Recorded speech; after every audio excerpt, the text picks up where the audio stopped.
Heavy Bag Boxing TV. Y'all make sure you go show us one here, Heavy Bag Boxing, baby. Get your dumb ass in and hit this bag. The Heavy Bag Boxing TV. Y'all just go ahead and subscribe to Heavy Bag Boxing TV because he be lit on his channel. And Heavy Bag Boxing. Heavy Bag Boxing TV. Yo, shout out to Heavy Bag Boxing TV. Heavy Bag Boxing TV. Heavy Bag Boxing TV. Heavy Bag Boxing TV. That's my little bro. Kingston 412 in the building. Shout out to my guy Tio, Heavy Bag Boxing TV. Get your bitch ass in here and hit this bag. Heavy Bag Boxing, alright? You heard it from me. You heard it here first. Heavy Bags Boxing. Straight out of Norfolk, baby. Let's go. What's up, y'all? Shout out to Heavy Bag Boxing TV. You are tuned in to Heavy Bag Boxing. Get your and hit this bag, dude. Shout out to Heavy Bag Boxing. It's the one and only Blazer Flair. Woo! Yo, what's up? It's your boy Zach, Super Judas, this-time champion world. I'm giving a big shout out to my home team, Heavy Bag TV. You heard? Keep it live. This is Showtime Sean Porter, and you are watching Heavy Bag Boxing. Heavy Bag Boxing TV. Y'all make sure you go show us one here, Heavy Bag Boxing, baby. Get your dumb ass in and hit this bag. The Heavy Bag Boxing TV. Y'all just go ahead and subscribe to Heavy Bag Boxing TV because he be lit on his channel. And Heavy Bag Boxing. Heavy Bag Boxing TV. Yo, shout out to Heavy Bag Boxing TV. Heavy Bag Boxing TV. Heavy Bag Boxing TV. Heavy Bag Boxing TV. That's my little bro. Kingston 412 in the building. Shout out to my guy Tio, Heavy Bag Boxing TV. Get your bitch ass in here and hit this bag. Heavy Bag Boxing, alright? You heard it from me. You heard it here first. Heavy Bags Boxing. Straight out of Norfolk, baby. Let's go. What's up, y'all? Shout out to Heavy Bag Boxing TV. You are tuned in to Heavy Bag Boxing. Get your and hit this bag, dude. Shout out to Heavy Bag Boxing. It's the one and only Blazer Flair. Woo! Yo, what's up? It's your boy Zach, Super Judas, this-time champion world. I'm giving a big shout out to my home team, Heavy Bag TV. You heard? Keep it live. This is Showtime Sean Porter, and you are watching Heavy Bag Boxing.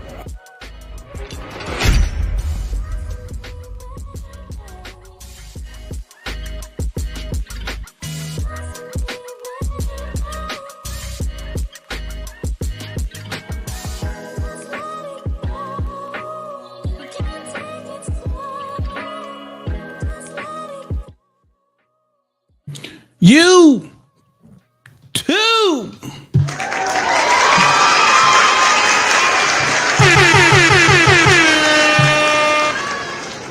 What up, YouTube? PTO Heavy Bag Boxing TV, man. If you don't get your goofy ass in here and hit that bag, if you catch me for the first time, please like, comment, subscribe, hit that little bell. Make sure it's black, man. So when I drop, take a second, come hang out with your boy. Well, listen, this is a live, so take more than a second and come hang out with your boy. It's Tuesday again already, and I told you guys, if nothing else, I'm going to try and get to you on Tuesday. I would really love to do Tuesday, Wednesdays, and Saturdays. That's the goal. But Tuesdays, for sure, I've been consistent with that. All right. Welcome back, man. It is most definitely great to be here and give y'all that crazy work. Yo, that's crazy work. All right, I got the link in the chat if you want to come up and join me. Of course, if you got any questions for your boy, I got you. Now, y'all see the thumbnail. You see the title. Tank Davis, definitely want to touch on that. And I also just dropped a YouTube short if you want to check that out. And listen, I'm feeling some kind of way. I gotta be honest. I'm feeling some kind of way. Shout out DJ in that chat. What up, my guy? I'm feeling some kind of way. Now, first, let me tell you this. Let me be completely honest with y'all. I've purchased money out of my pocket, hard-earned dollars. Or I might have used my wife's account a few times when she wasn't paying attention.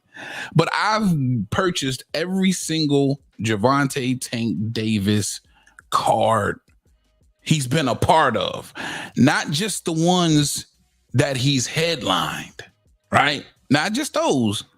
everyone he's been a part of. And from what I can remember, it was Mayweather, Canelo too. He's been on some of those cards. I've purchased them all. Big Tank Davis fan. But I gotta admit, man, it's giving a lot of fire stick energy, man. Big facts.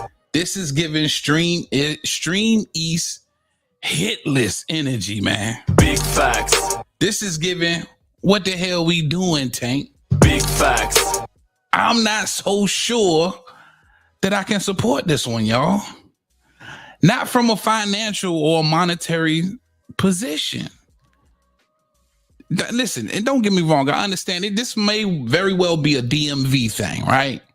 Lamont Roach from DC, Tank from B-More. You know, I'm from VA. It's a DMV. I got love for it. I ain't mad at it all the way. But come on, man. We know this is going to be a pay-per-view event. More, they're talking about having it in Texas. If this is in fact in Texas, then we're probably going to get the Charlos get a Charlo or both Charlos on the card, right?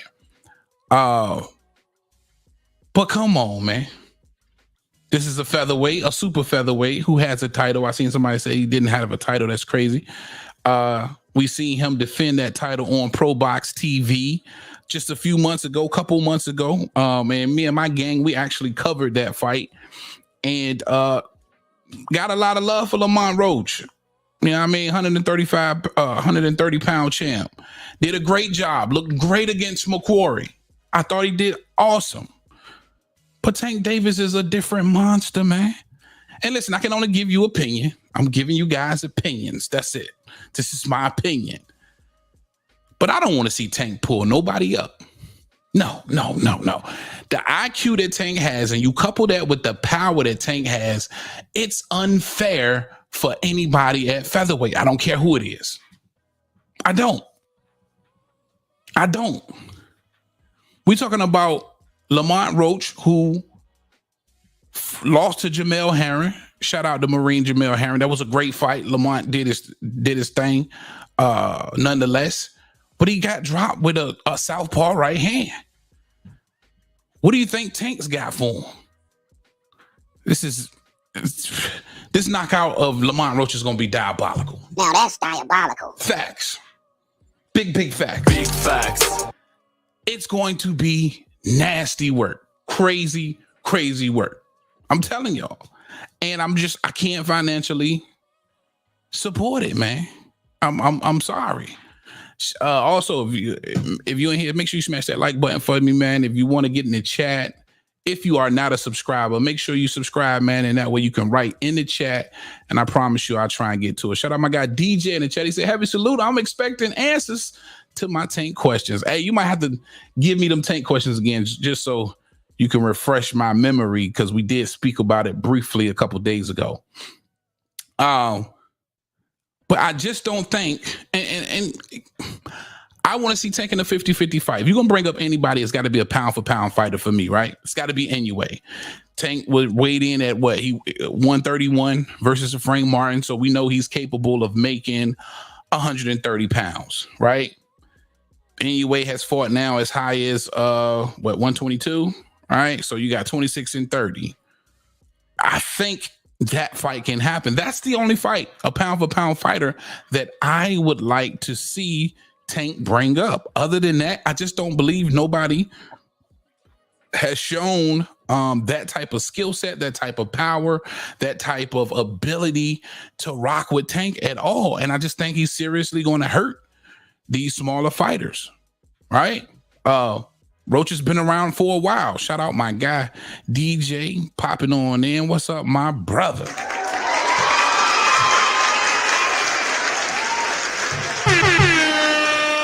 What's going on, big dog? DJ from down under representing them. Oh, sis. What's going on, bro? Heavy Bag TV. Well, it's been a while between drinks, hasn't it? It has, my good brother. So happy you could be here. For those that are in the chat or just joining or listening, please hit that like button. It doesn't cost anything. And you know what? Hit the dislike button, because it still helps the algorithm. Absolutely. Thank you, my brother.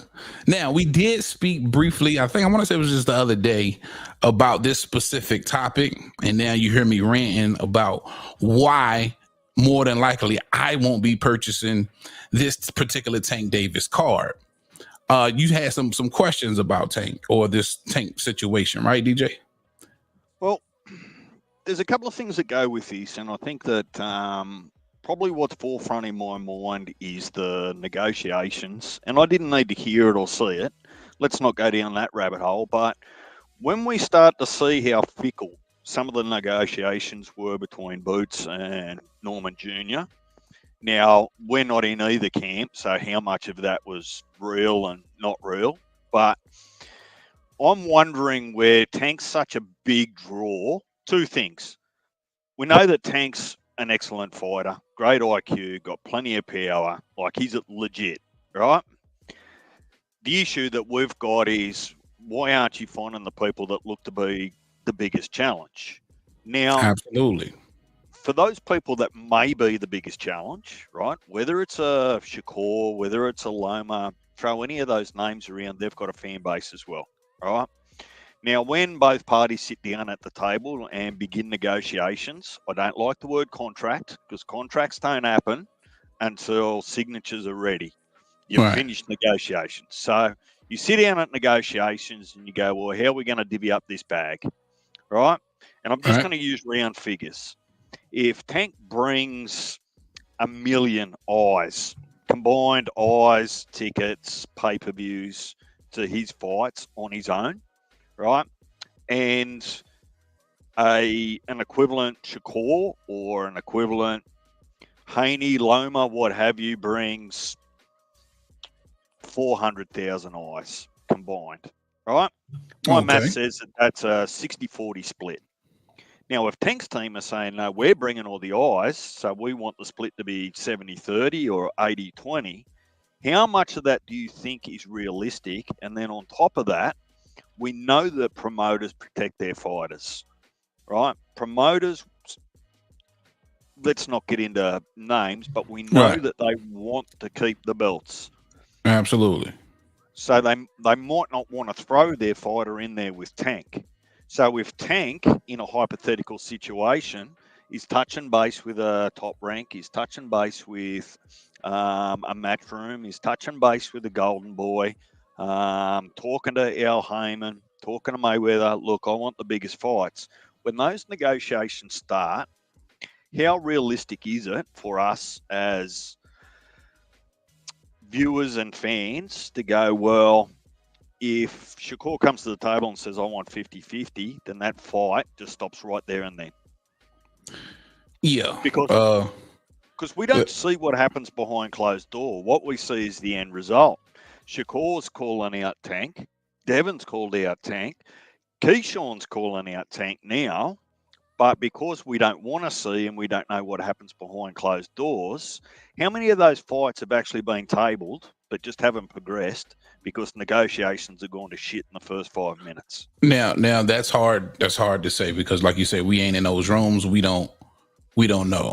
But one thing's for sure, and I think this answers your question. Tank is undoubtedly the A side. There's not going to be much room for negotiation when you're negotiating a Tank Davis fight, right? Men lie, women lie, the numbers don't. He's an attraction. He's a spectacle. He brings them all out, and he's proven that against absolutely nobody's. So more than likely, because it's Tank Davis, if they are offered a fight, they're going to take it. I'm not even sure we've been in a situation where we've heard about Tank being in negotiations with any of these guys and what he offered wasn't taken, right? Because this is the fight that everybody wants. It's like Canelo. It's a lottery ticket. Once you hit the lottery, you take the lottery. So I don't think it's much negotiating from the B side and a Tank Davis negotiation. Now, the reason why these fights haven't been made is simple. It's because Tank Davis has yet to offer any of these guys a contract. He hasn't. This is facts. And when he did, it was for Ryan Garcia. Ryan Garcia accepted, right? We haven't heard about him offering any of these other guys real legitimate offers to fight or contracts to fight. And that's where my problem enters. But that's my point. Yeah. Just because we haven't heard about it doesn't mean it hasn't happened, right? Facts. If managing teams are professional and they just keep it behind closed doors, right? Because it can blow up in your face if you go public and say, "Oh, Tank sent me a deal and it was a rip-off, so we're not fighting him," right? All I'm saying is that we just look at the finished product and don't understand what's happening behind the scenes. And I'm not unlike you or Punch or Slick or whoever it is to say, look, I want to see you fight some of these top contenders, right? I want to see you unify, right? Who is actually the best? Go prove it. I want to see that, right? Absolutely, But I'm also not wanting to be naive or ignorant that some of those discussions may be happening privately, but have just fallen over because it then does become about the money. Right. But it's hard to argue about the money when you're negotiating with somebody like a Canelo or Tank Davis. Listen, it really boils down to you take what they give you. You know what I'm saying? And it's kind of harsh to say it that way, but it's the truth. Because these guys are truly the draws. They are truly the ones that, with or without you, are going to put 20,000 fans in those seats. You know, so then that plays into the promoters protecting the fighter in this scenario. Promoters look, and let's use the same numbers, right? If I've got no negotiation or leverage with Tank, right, and I'm looking to get a purse of $1 million, let's just round figure, right, for fighting Tank.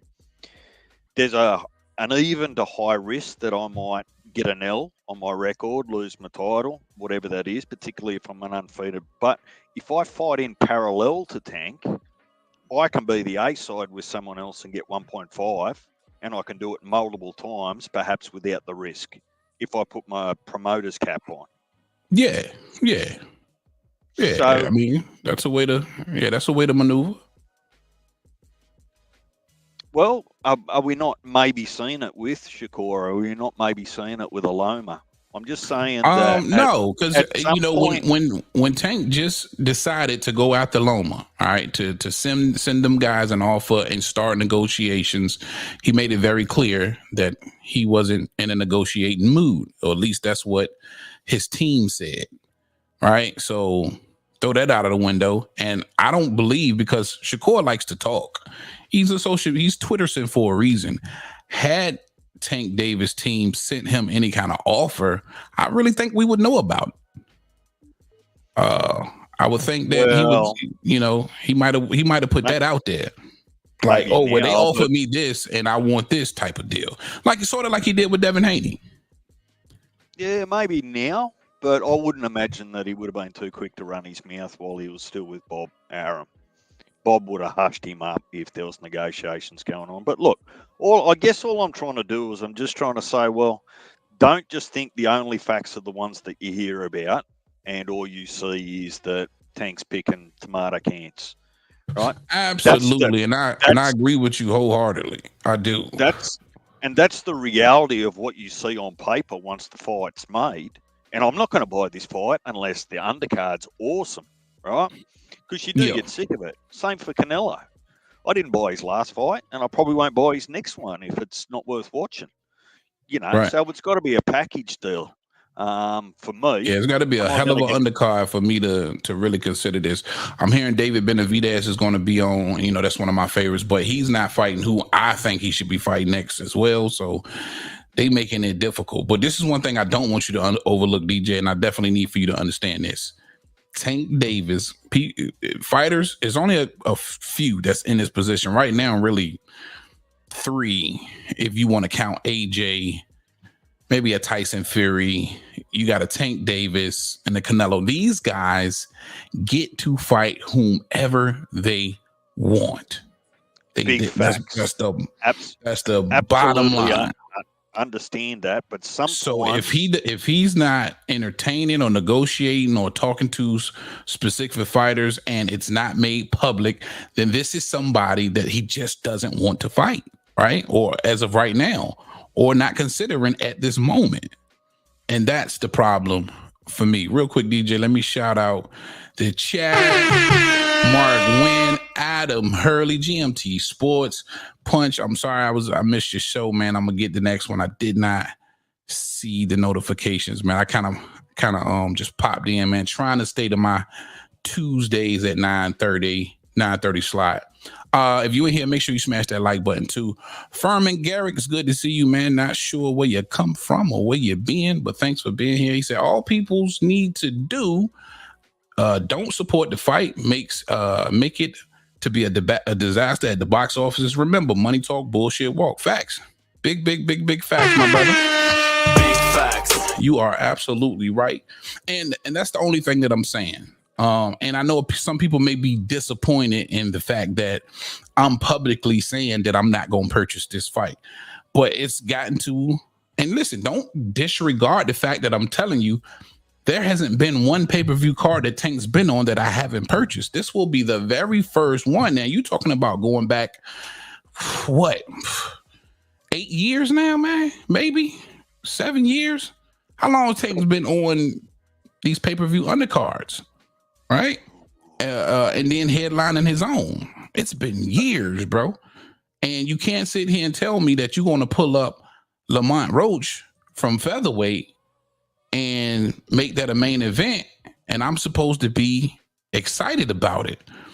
I can only speak from my position because I've been one of those guys defending Tank Davis when the detractors are talking shit. You know, I've jumped in over the years saying, no, listen, he's that guy. Give him some time. He's going to wipe all of these motherfuckers out. That's been me. But how long can you do that? Well, I don't actually think you have to make it about any individual, Theo. I think it's just a case of, is the contest and the card combined worth my money? Forget about what names you put in there. If you're not going to get the contest and the quality of fight that you want, you're not going to pay money for it. So that doesn't matter whether it's a Canelo or a Tank. It's not about Canelo or Tank in that fashion. It's about who are they up against, and is that going to be a fight that I'm genuinely intrigued and interested in? If that fight doesn't interest you, who pays money for anything that they're not interested in? Absolutely. So it's not even boxing. So I don't feel obligated to trash a name, nor do I feel obligated to justify why I'm not interested in a contest. Right. But you know what, DJ? A part of me feels obligated sometimes as fans, and I can't speak for anybody else, but I'm speaking for myself. Sometimes for me as a fan, I feel obligated to support you because I've been a fan, right? And once you come to that railroad, that crossing where you're like, man, even though I'm a huge fan, you're just not providing me the type of entertainment that I want. Now, mind you, I'm going to watch the fight. I'm not going to pay for it, right? And it sucks that I'm not in that mindset to want to support you because of how you're moving. And that's, from a fan's perspective, or at least from mine, that's difficult, man. That's difficult as shit. Because, I want the little dude to win and be successful and have the accolades and have the legacy. But at the same time, I can't continue to support it if it's just not, like you said, it's not the product that I want to see. Yeah, look, I don't think they need to go hand in hand. I think you can be a fan of anyone you want in any sport, but don't feel obligated to stick your hand in your pocket every time they're on show. I think you can still be a fan and hope absolutely. that they win and wish them well and, everyone's healthy. That's fine. But that doesn't mean the only way to support them is to stick your hand in a pocket for a contest that you're not necessarily interested in. I mean, put it in context, Theo, when we talk about fights, have a look at what's coming up in the back quarter of this year. We're all going to be sticking our hands in our pockets to get Riyadh season. We're going to go and want to watch Norman fight, Abdullah Mason fight. For those Aussie Tim Tszyu fans, they're going to be sticking their hands in their pockets. So you need to actually have a contest to be where someone might not be able to afford every single one of those. You want to make sure that your contest is top 3. So you're one of the ones that people buy, and someone else's card and contest goes without your money. So look, there needs to be that competition. I think we sat and we really enjoyed the last Riyadh card. We did. Because of the contest in the ring. Not because it was a turkey, not because it was an M&M, not because it was a bud. And they were just awesome fights all the way through. Just a great card. Yeah, absolutely. Yeah. Absolutely. And I wouldn't be opposed to fighting this, buying this card either, depending on what they can do with the undercard. But just initially, Tank Davis versus the 130-pound champion, Lamont Roach, who, mind you, fought on Pro, and not the shit on Pro Box, but Pro Box TV, his last outing against a Macquarie, who's not even in the realm of a Tank Davis. It's just not sitting right with me, bro. It's not. Real quick, shout out J Real 504 Music. He says, I'm not sure if ESG has it in him still. Once you take a beating like that, like he has, along with the eye surgeries and bad accident, I don't think it's much fight left in that dog. That nigga came in on his own topic. That's what's up, man. We'll talk about that when we get there, boss. Punch. Oh, no doubt, bro. Adam Hurley said, outside of Shakur, who do we want to see Tank fight? Is there anyone? Yeah, man. Listen, and I'm going to keep saying this. We just went over, shout out Punch, we just went over the top 10 for the WBA. If you're not going to go after the other champions, which, he tried to go after, I think Loma has the IBF, if I'm not mistaken, not available. Shakur Zepeda's not available. Look at the top 10 for the WBA. You got Schofield there. Listen, at this point, in my opinion, you're just handing out paychecks. You're handing out a payday to a fellow DMV guy in Lamont Roach. That's how I view this. If you're going to do that, give it to somebody who's somewhat deserving, who's ranked in your sanctioning body. And number 2, you got Schofield. Number 4, you got Edwin De Los Santos. I'm sure those guys would love a payday, right? Of course, we don't feel like Schofield is nowhere near the level of Tank Davis, but he's there. We seen what De Los Santos had versus a injured Shakur Stevenson. You could make a huge statement with a better outing versus an Edwin De Los Santos. Or you can pull a Pit Bull. Shout out Pit Bull for actually trying to campaign at 140 pounds, who's actually shorter than Tank Davis. A lot of people are saying Tank didn't feel comfortable at 40. He's too short for 40. But here you have somebody who's even shorter than Tank who actually tried to campaign at 140. Why not do the Rayo fight? When I heard the Rayo fight, I was like, people are busy. That makes some kind of sense. He's a champion. He's at 40. All right, it's credible fights for you at 40. Why not a Subriel Matias, a Gary Antoine? You know what I'm saying? These are credible fights that I'm giving Tank a ton of credit for even attempting to do at 40. Now, I know a lot of people going to say he's a 35 fighter. But what the fuck is going on at 135 right now? So you'll just be cool with the Lamont Roaches of the world where you know it's not a 50-50 fight, nowhere near it? Nobody's going to give him any credit for it. You didn't give him credit for Hector Garcia. I didn't even give him credit for Ryan Garcia. I told y'all that was a mismatch. Listen, I'm a huge Tank Davis fan, but he's not fighting anybody. Bottom line. And I hate to feel like, to come off like I'm shitting on Tank, but I'm at a catch-22, bro. I'm between a rock and a hard spot. Because I truly believe Tank beats them all. I do.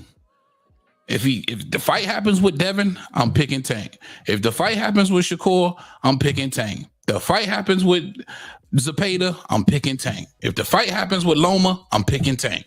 I'm picking Tank to beat them all. But this nigga ain't fighting nobody.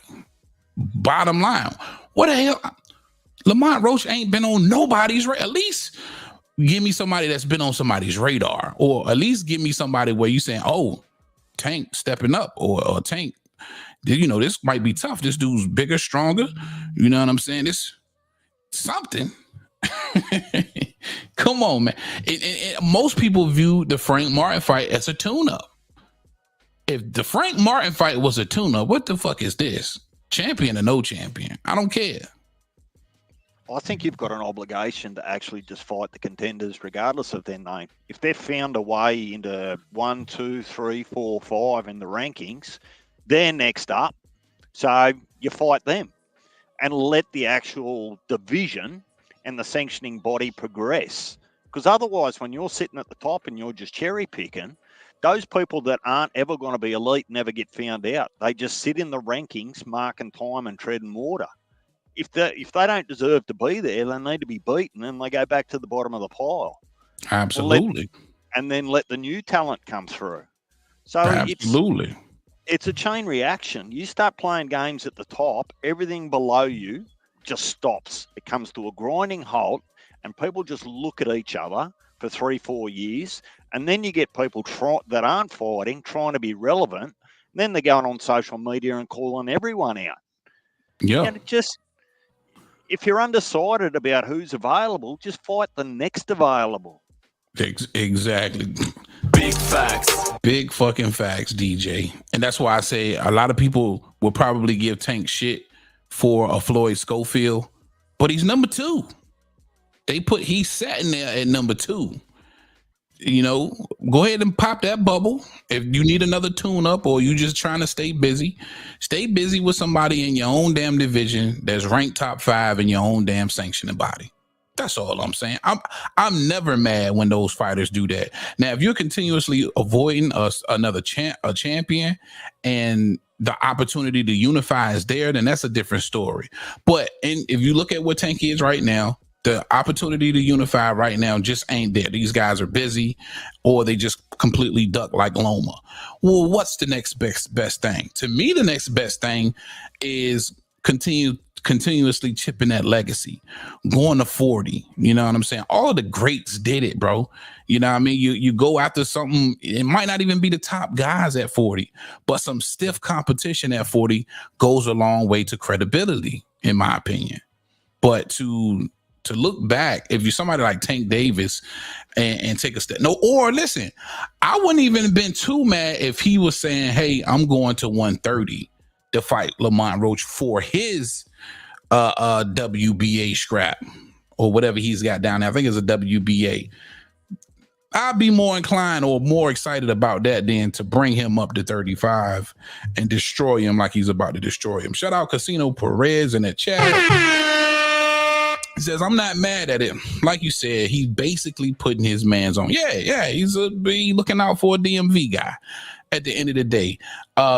If you let the rest of Lamont Roach career play out, he would probably never get to the heights or see the heights of a Tank Davis payday. This is going to be by far his biggest payday, and it probably be the last one he'll have that big. Let's keep it a buck. That's not what boxing principles are about. I understand what you're saying, CO, but I get a rash on my ass with this stuff. You go into a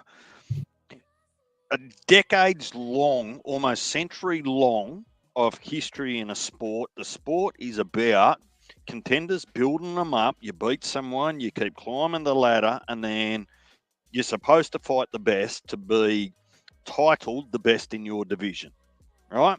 If you're not doing that, I think that your title means F all.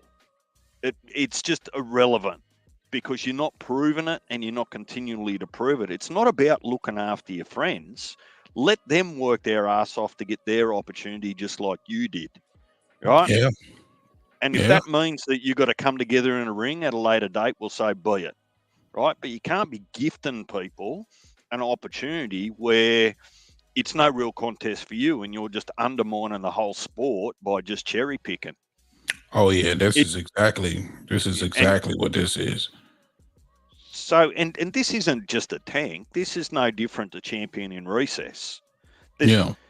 Champion in Recess is the worst thing that I've seen in more recent history because it's used and abused.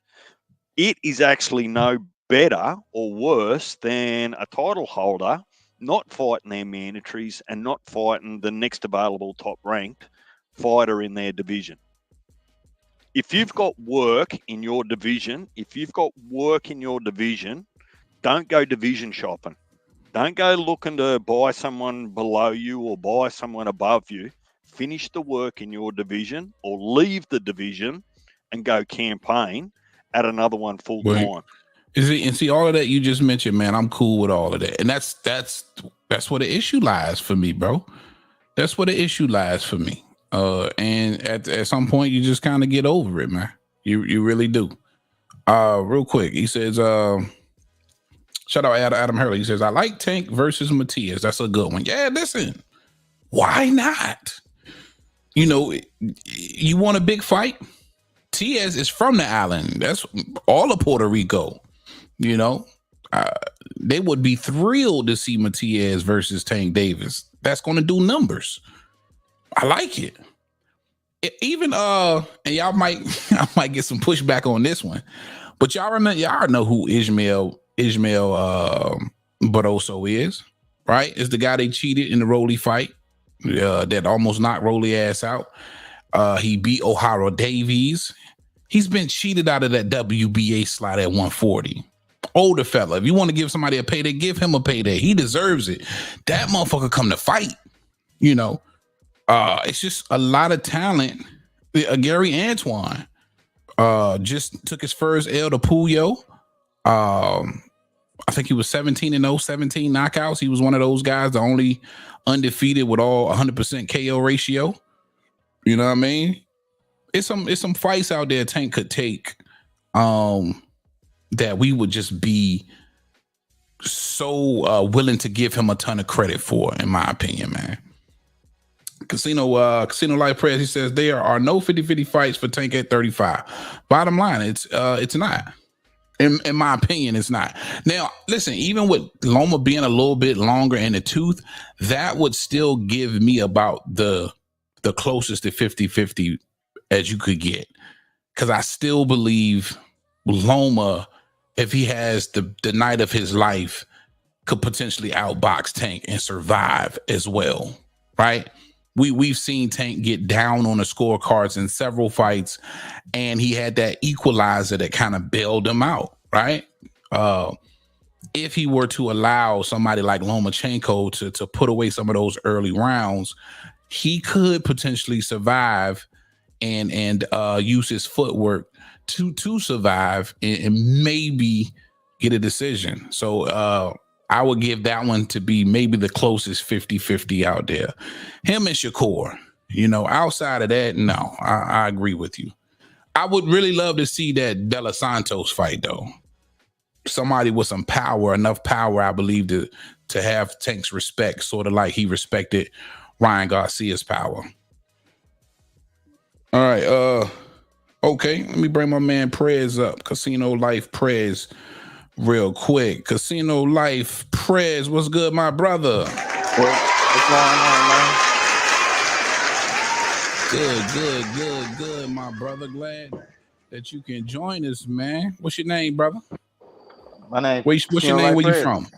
I'm from Atlanta. Prez. From Atlanta? Prez. Okay. Yeah, everybody call me Prez. I'm from Atlanta. All right. Talk to me, man. Call me Casino too. Huh? Okay, a lot of people call you Casino too? Yeah. I bet, man. Talk to me, man. What's on your brain? Man, I want to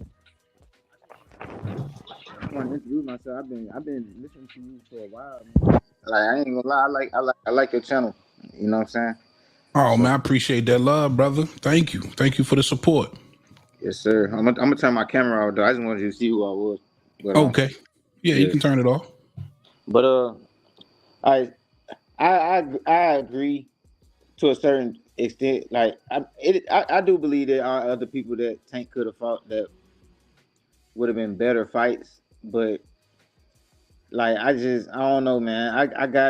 I can't be too hard on him about the selection because we all know who he intended on trying to fight. You know what I'm saying? And it's it's not that I don't think it is that easy when you already thought that you was gonna fight Loma, and then you reach out to Shakur, and then that don't happen, and then the Rayo fight that didn't happen, and it's just a lot of fights. So I feel like he just came to the conclusion, like, man, this dude from the DMV, I'm from the DMV area. Like you said, he fought on Pro Box in his last fight. That's even more incentive to fight him to me, because it's like them dudes got history. They done fought in the amateurs and everything, and I just feel like since Tank like is able to put somebody on, I think that's what he decided to do, since the fights that he really wanted weren't able to happen. And I feel like, I mean, we know for a fact after this, Roach won't ever be on Pro Box again. You see what I'm saying? He just put a dude from his area on, bro. I respect it. I feel like a lot of greats have done stuff like that. Like every fight not gonna be the best fight, but a lot of people just take their name and use it to put their mans on. And I just feel like that's what this is. And shit, man, I agree with you. I agree with you, Press.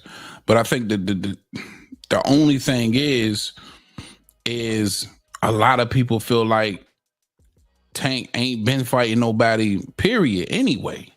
So even though I mean, when you go back and you really look at it, yeah, what are some of the real credible names that you give in Tank that he's fought over the last few years?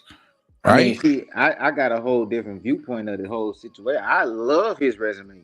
So you talk to a person who love his resume. You like love so hold on. When you say you love Tank's resume, meaning like he's got like a Hall of Fame resume. No, because it ain't no Hall of Fame resume even around there, bro. Like I don't even think, bro. All right, I think it's harder to beat Mario Barrios than it is to beat Shakur. You think it's say that again? You was breaking up a little bit. I think it's harder to beat Mario Barrios than it is to beat Shakur. I mean, there's some potential to truth there. That's what I'm saying. I believe, and I'm talking about from Tank's perspective. Tank so small, like that was a very, very, very impressive to me, bro. Like I ain't gonna lie, like I just feel like because they not. You must be in a bad spot, man. I want you to keep going, but you're breaking up so bad. You can't hear me? I can hear you, but I can barely hear you, Trey. All right, let me hold it, Michael. Can you hear me now? Sound like a robot. You can't hear me clearly right now?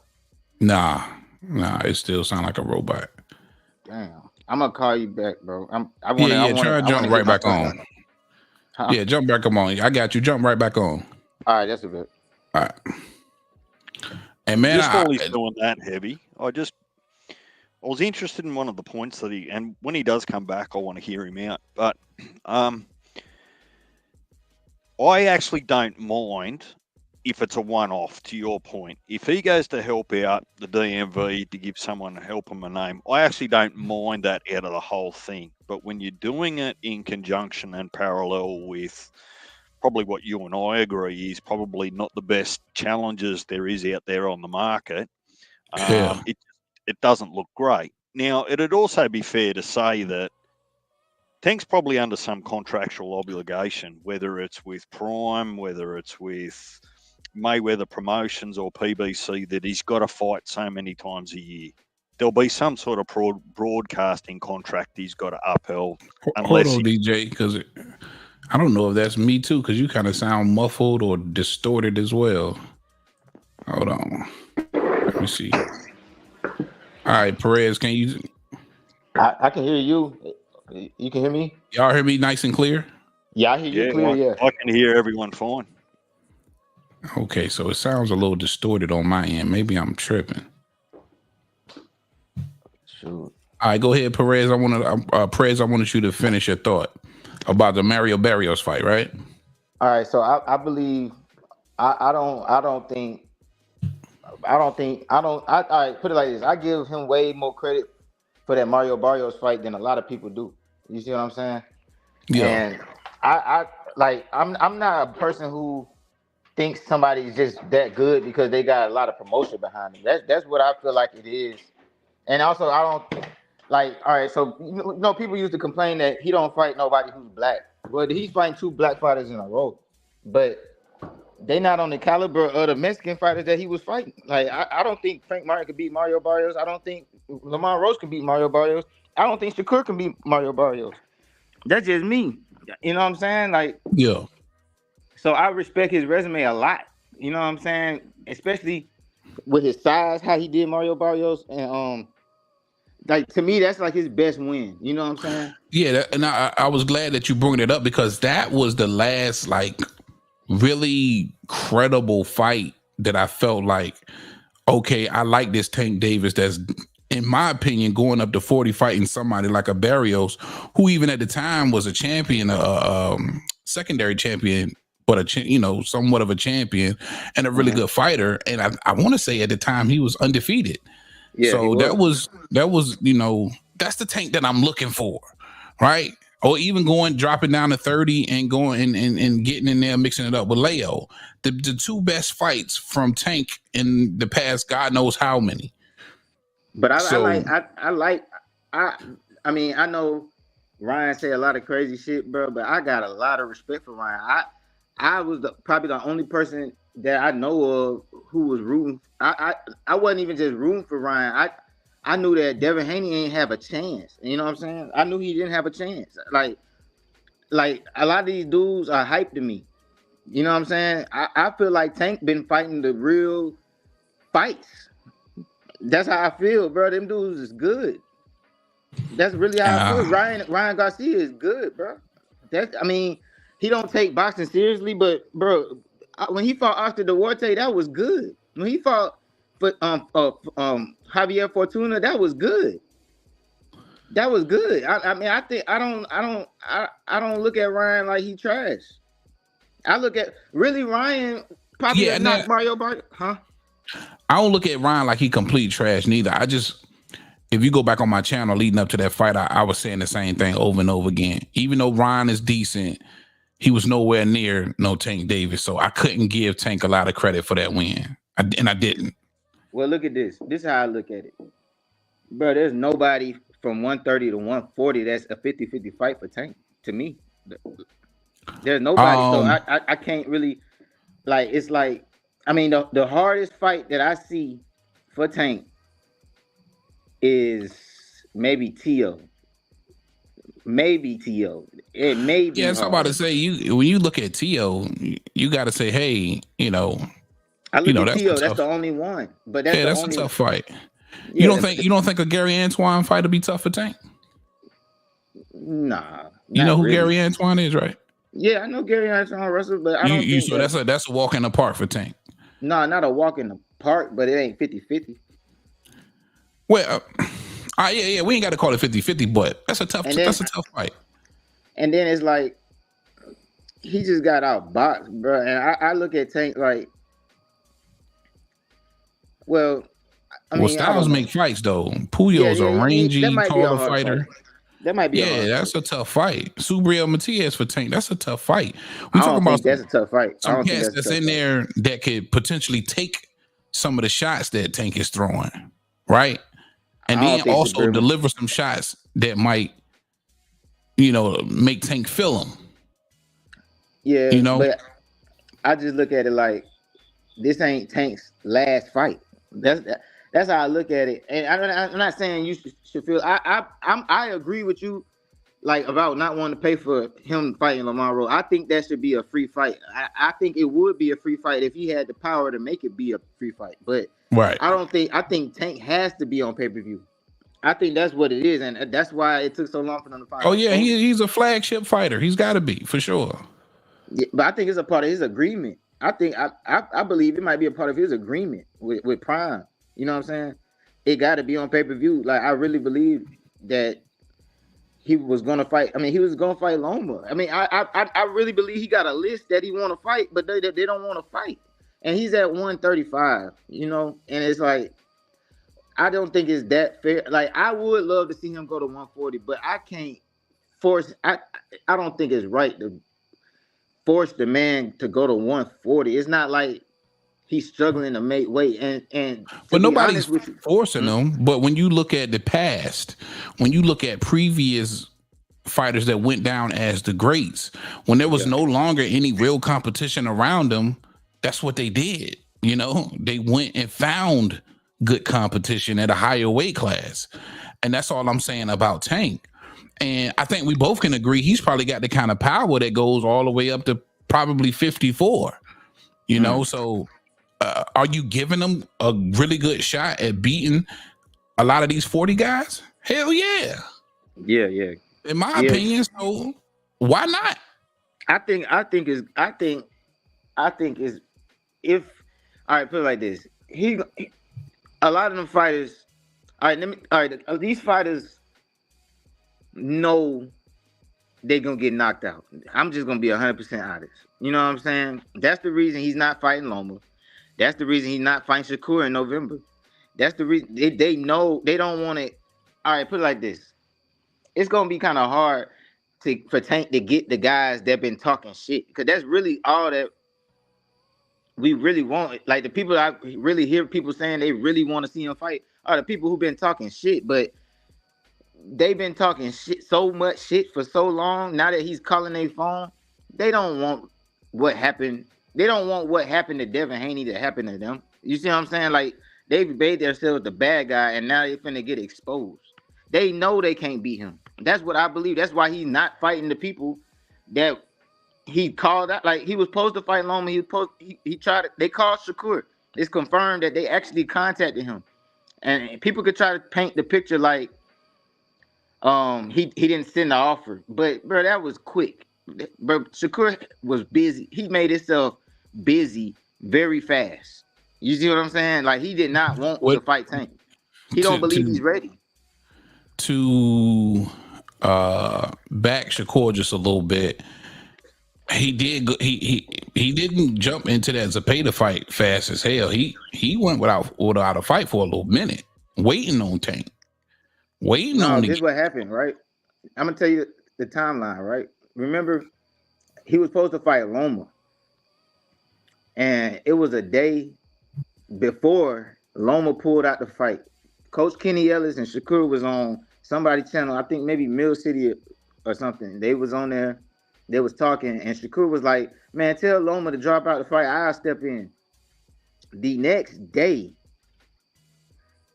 Loma pulled out. Shakur disappeared, bro. He disappeared from Twitter, and like you just said, we know he's Twitterson.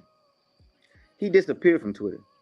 We didn't hear nothing from Shakur. Next time we heard from Shakur, he said, and you know, tell me if I'm lying. Shakur, if somebody's ducking Shakur, he's not gonna be shy away from saying that. He came on camera and said, you know, Tank ain't ducking me. I'm not ducking Tank. It's gonna happen. The only thing I can remember from that was he ain't had no fight. The numbers came up. He said he would take 6 million. I guess I forget who was. Somebody else must have made 6 million against Tank. He said he'd take that, and no negotiations was done or no fight, no offers was made, bro. But how long? How long? It was like it wasn't that long. It wasn't. Listen, but how long needed it take Tank to make up his mind if he wanted to fight him or not? Well, they called him. What I'm trying to tell you, if they call you and ask you if you're interested in fighting in November, the offer coming, bro. They not finna call you wasting your time. He didn't wait for the offer. Tank was in Paris. I listen, you could, Prez, you could very well be right. But given Tank's track record, when you really look at this division, and stop me if I'm wrong. You got all the right in the world to cut me off and stop me if I'm wrong. Okay. When it was, the 4 or 5 kings at lightweight, and Tank was one of them, and you had T.O. there, and Kambosos had made a name for himself. Between now and then, The only one he fought was the low hanging fruit in Ryan Garcia, bro. But Ryan Garcia wasn't the low hanging fruit. He wasn't. That's where he's the only one of them that hasn't been a champion. But I don't care about that. Low hanging fruit. I don't. You the only one that ain't even fought for a world title or won a world title. All right. So who? All right. So but Ryan fought more Four Kings than all of them. Well, Ryan only fought now Devin and Tank. But nobody else has done that. Yeah, Loma fought Devin. But he wasn't one of the Four Kings. Loma was. Loma's been one of the guys. Oh, Loma was one of the four. I thought the Four Kings. Yeah. Okay. Well, Loma. But he tried to fight Loma. That's what I'm saying. He just tried to fight Loma, and Loma pulled out. And I'm under the opinion. But you got to understand now. This is several years later now. All right, let me tell you. All right, let me tell you. All right, so what I'm trying to tell you is that group has come and gone, and Tank only fought Ryan, while the rest of them mixed it up at some point in time. Listen, all right, this is how I believe. Just like Devin has fought Ryan and Loma has fought Devin and your boy Tio. Tio has fought Loma. He's the one that knocked him off. They mixed it up. You know what I'm saying? Tank never made those fights. They never made those fights happen for Tank. Is what I'm telling you. Yeah, but all right, I get what you're saying. It's just I don't respect them for as much. And Ryan was the low hanging fruit, bro. Ryan, out of all of those guys, Ryan was the only one that never won a chip. Devin's the low hanging fruit. The undisputed guy is the low hanging fruit, bro. He beat Kambosos, brother. Yeah, but anybody could have been undisputed if that's the case. But did he not go back and fight Ryan and Loma though? Yeah, and he lost to Ryan, the so-called low hanging fruit. yeah. Well, that's why I said this was. So he's the low hanger fruit. It was a different time frame. But listen, all right. So what? All right. So look, picture this, right? Let's say Ryan get the TO before Tank do, and let's say Ryan knocked TO silly. So now who's the low hanger fruit then?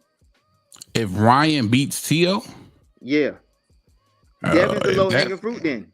If that. That's how I believe. I mean, this ain't 4 years ago, man. This is a different, and they're not gonna be fighting at 35.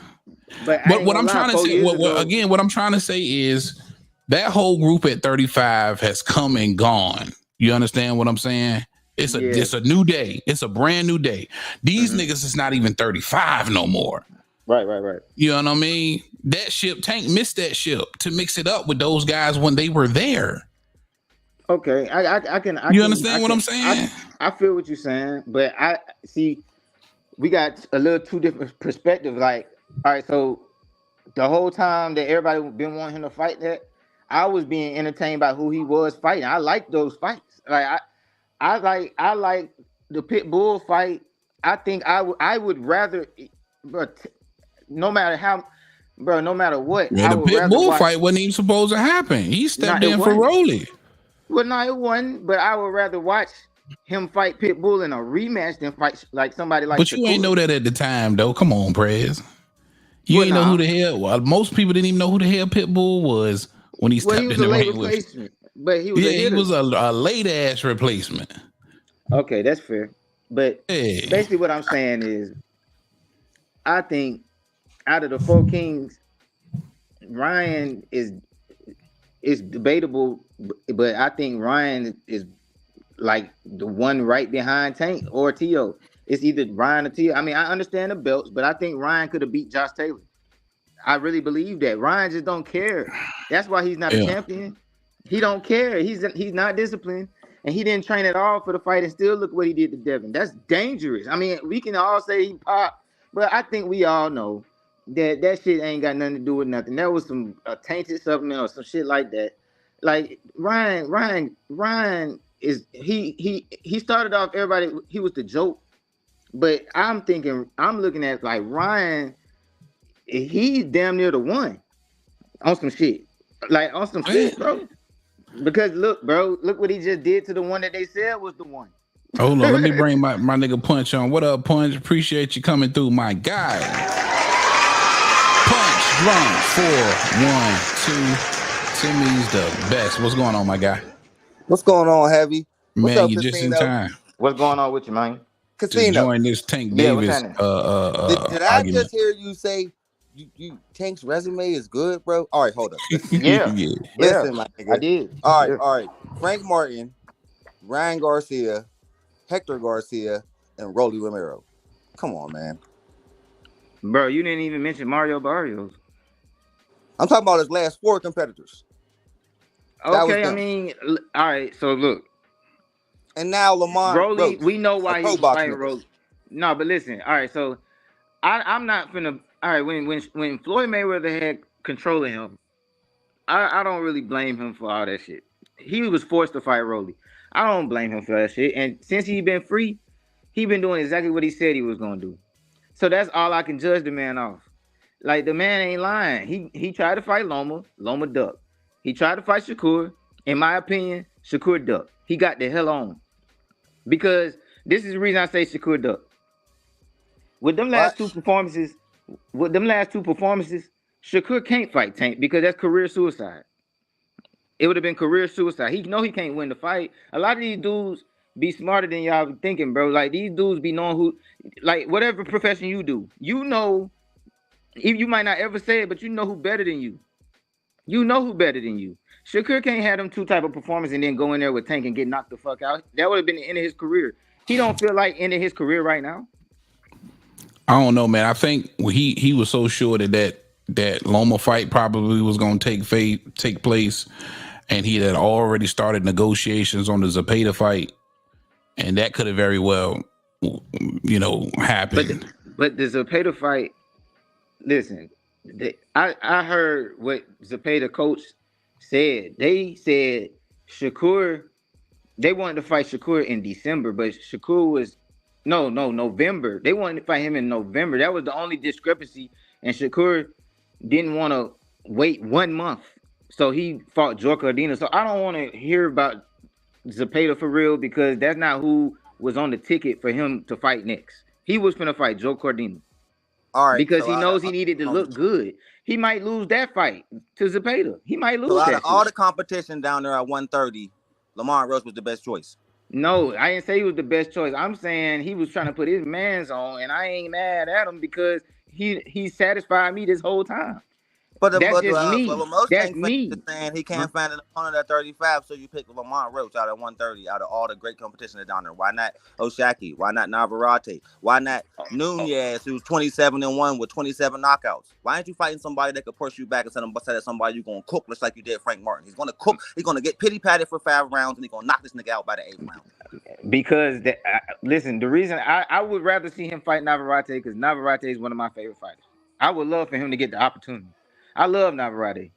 But at the end of the day, it wasn't supposed to be Lamont Roach. It was supposed to be Loma. Then it was supposed to be Shakur. Then it was supposed to be Rayo. So it's like, bro, he just was like, man, fuck it. I'm going to put my mans on, bro. That's what I look at. That's how I see it. He knows him. They know each other. And a lot of greats have done something like that, lifting up their people. Like when like Errol. I don't think it was ever supposed to be Rayo, though. I don't think it was ever supposed to be Rayo. Oh, because once Rayo. What I'm saying is, the people that the original plan fell through. Shakur, they contacted him, asked him if he's interested in fighting in November, and he didn't wait for the offer. He basically treated them like they some bullshit, and they calling him for no reason, and they playing on his phone. Bro, you know damn well if the PBC call you, they not playing on your phone. He knew that he wasn't ready to end his career yet, bro. Hold on real quick, man. Let me bring up my guy, man. The sinister one. The desolate one. The one that comes to cause all the problems and bring all the drama. God, I see. He's just waiting for Punch. Bro, I'm not here for what's going on, y'all. What's going on? Everybody in the chat, everybody on the panel. What's good? I'm not here alone. But I'm here to dispel the bullshit. Go ahead and drop your diabolical drop for me, because I'm gonna need it. Please, sir. Please. What's diabolical is how these boxing theorists or purists up here talking about, Ryan Garcia ain't never had no belt. Bullshit. 2021, he was the WBC interim champion. He won it in a first round knockout from Dunno. He also got another belt when he beat Luke Campbell when he dropped his ass in the ninth. I'm out of here, y'all. Y'all have a good night.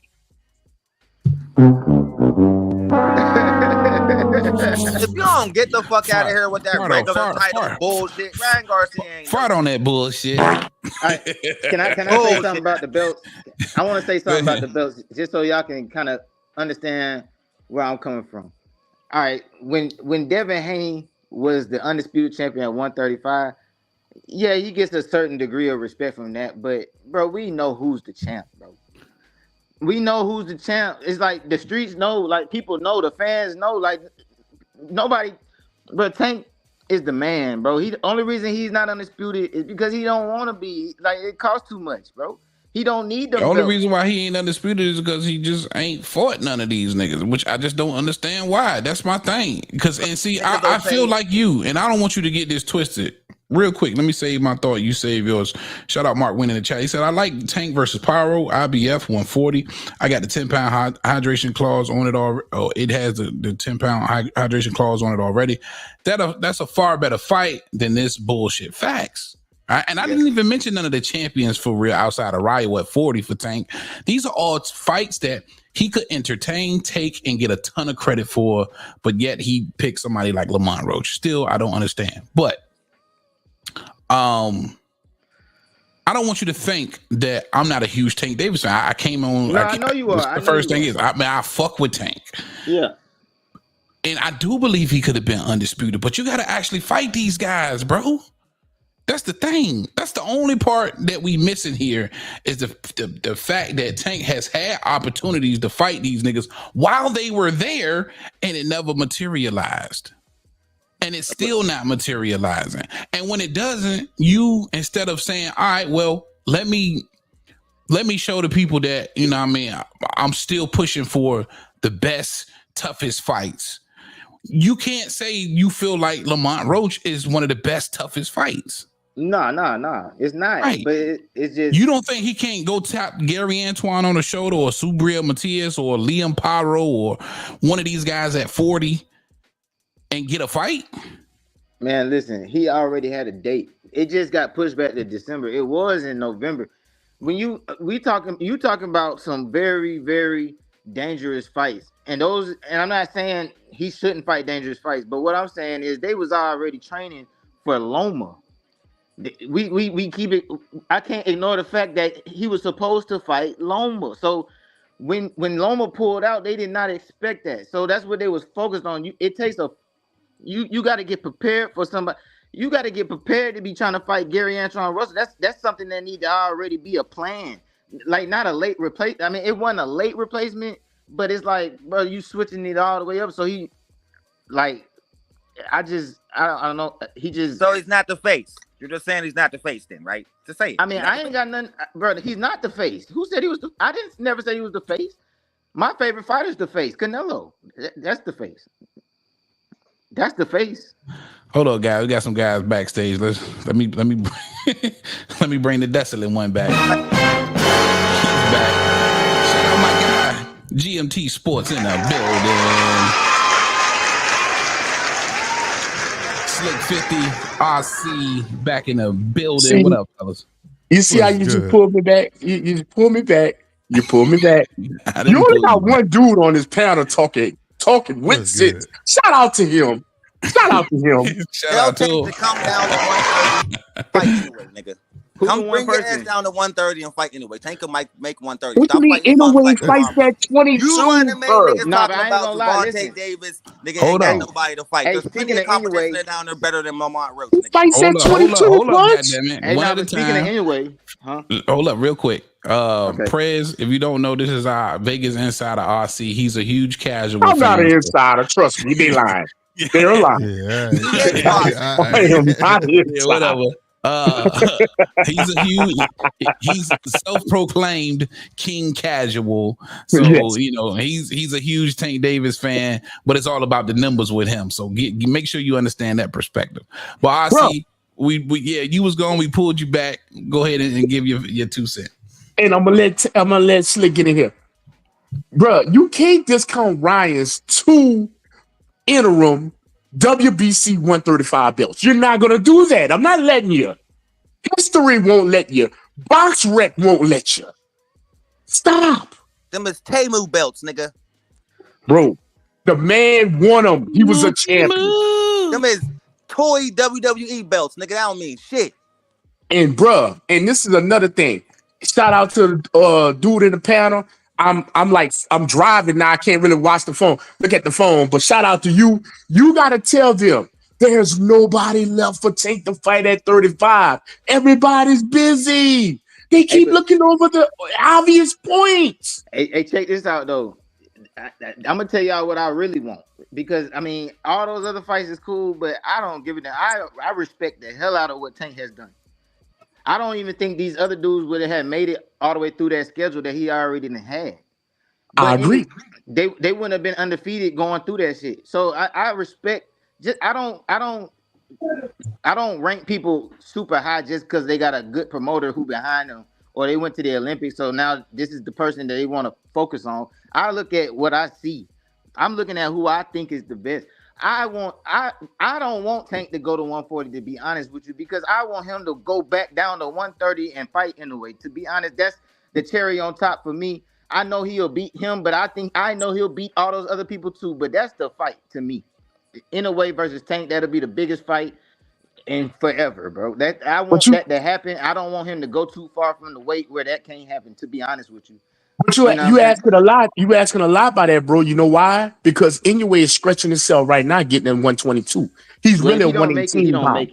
If he don't make it, all right. When if Inoue lose and get knocked out or something, if that happens before he get the fight Tank, or if that even is a plan, then yeah, I'll be with Tank going to 140. But to be honest, bro, I don't give a damn about him fighting none of those dudes for real.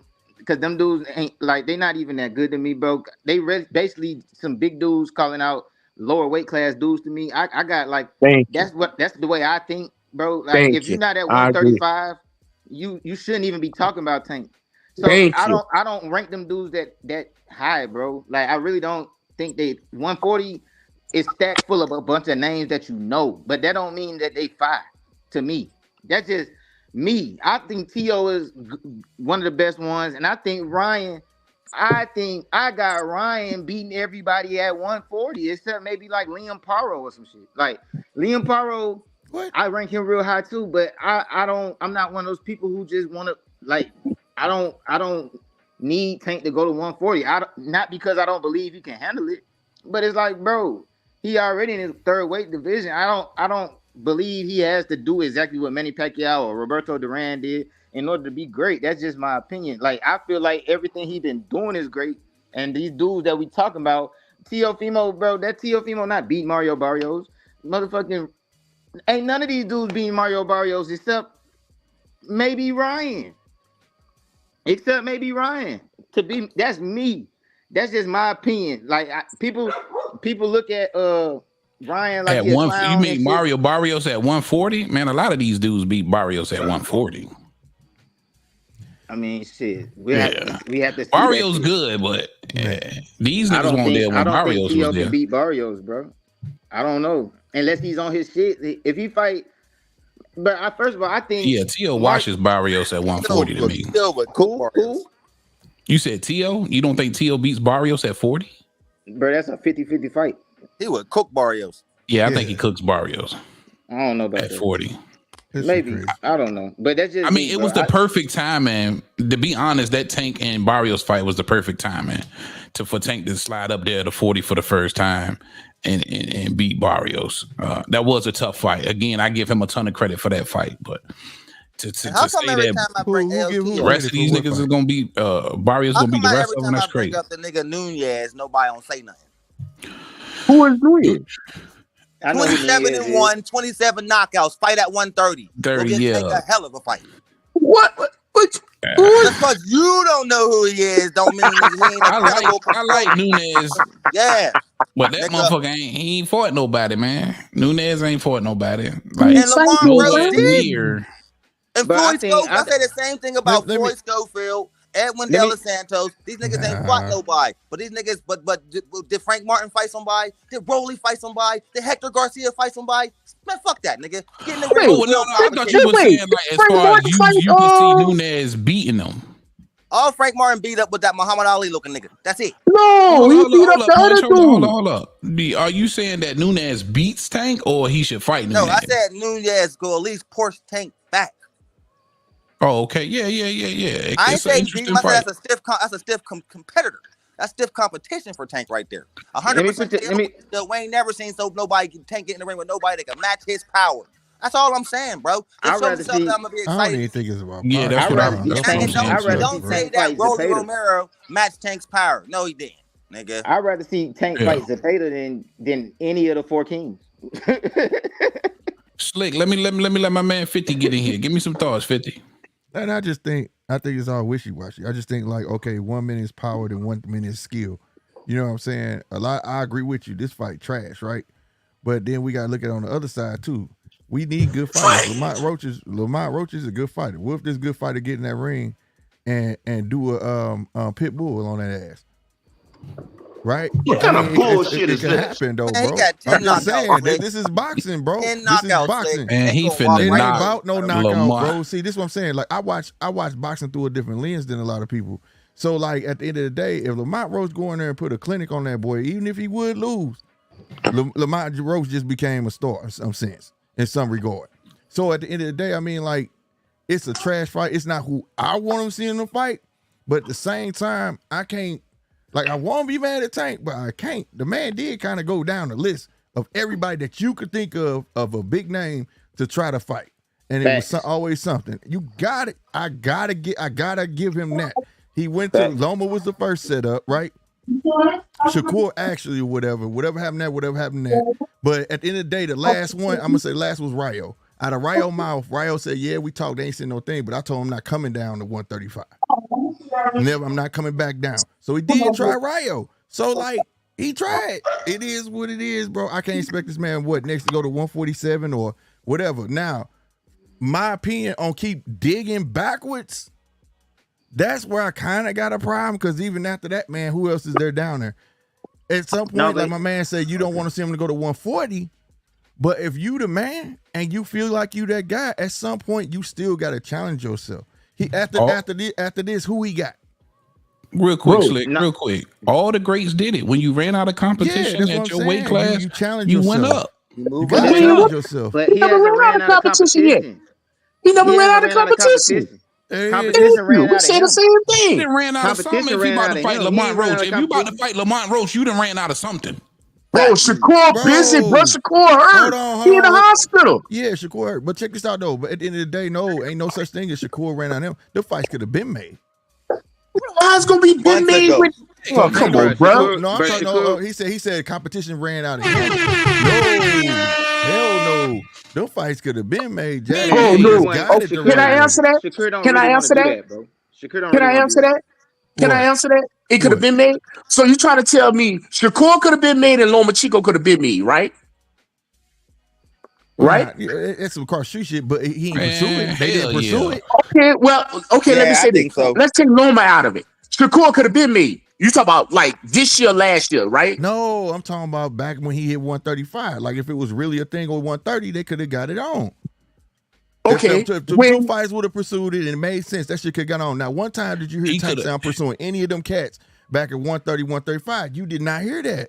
I just want to answer the question. I'm saying when he said they ran out of him. I didn't hear Tank saying, "Hey, I want you." I want to answer that question. We had Mayweather talking for him. Remember, Leonard Ellaby and Mayweather talking for him. I don't even want to go back that far. I just want to go back last year. Go ahead, Tio. And remember this, when he brought up Hector, that's when I was saying bring up Shakur. Gotcha. Nah, but if you gonna bring somebody else, bring up Shakur. Nah, but Hector, see, let me say something about Hector because Hector was literally a part of a 2-fight announcement. So I don't bro. Like we gotta chill with that shit, bro. Like everybody not gonna fight the hardest fights back to back to back to back. He fought Ryan Garcia next, but people don't. I understand y'all don't respect Ryan, bro, but a lot of people do, bro. I respect Ryan like a motherfucker. I think Ryan pretty much. I don't know why.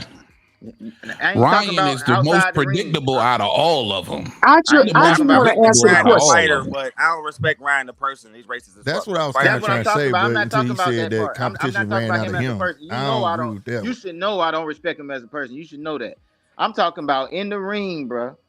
We talking about the 4 kings. That's what I believe he fought potentially the best one already. So it's like I just want to answer a question about the Shakur thing. Go ahead. So, okay, Shakur just went to 135 last year. Y'all under that? Y'all all know this, right? Mm-hmm. Right. Okay, so you trying to tell me when Shakur turned 135, when he missed the thing against your boy, and then he fought him, and then he said, "I'm going to 35." Yeah. You trying to say Tank should have made that fight right then and there, right? He could have made it before that if he wanted. That's what I was saying. Like all I'm saying is I didn't hear him say. He couldn't have made that shit, like bro. you jumping out, like you jumping on that, trying to prove that. What I'm saying is this: the point that cannot be denied. No, you're not asking the question. You're trying to turn the question into that he should have done this, he should have done that. What I'm saying, I'm asking a question. My answer was to my guy that said that the competition ran out of him. No, I can't say that because I never heard him call none of them out. But well, look what happened when he did. Look what they didn't. He didn't call like you wait all the way now to do that. You can't. Hold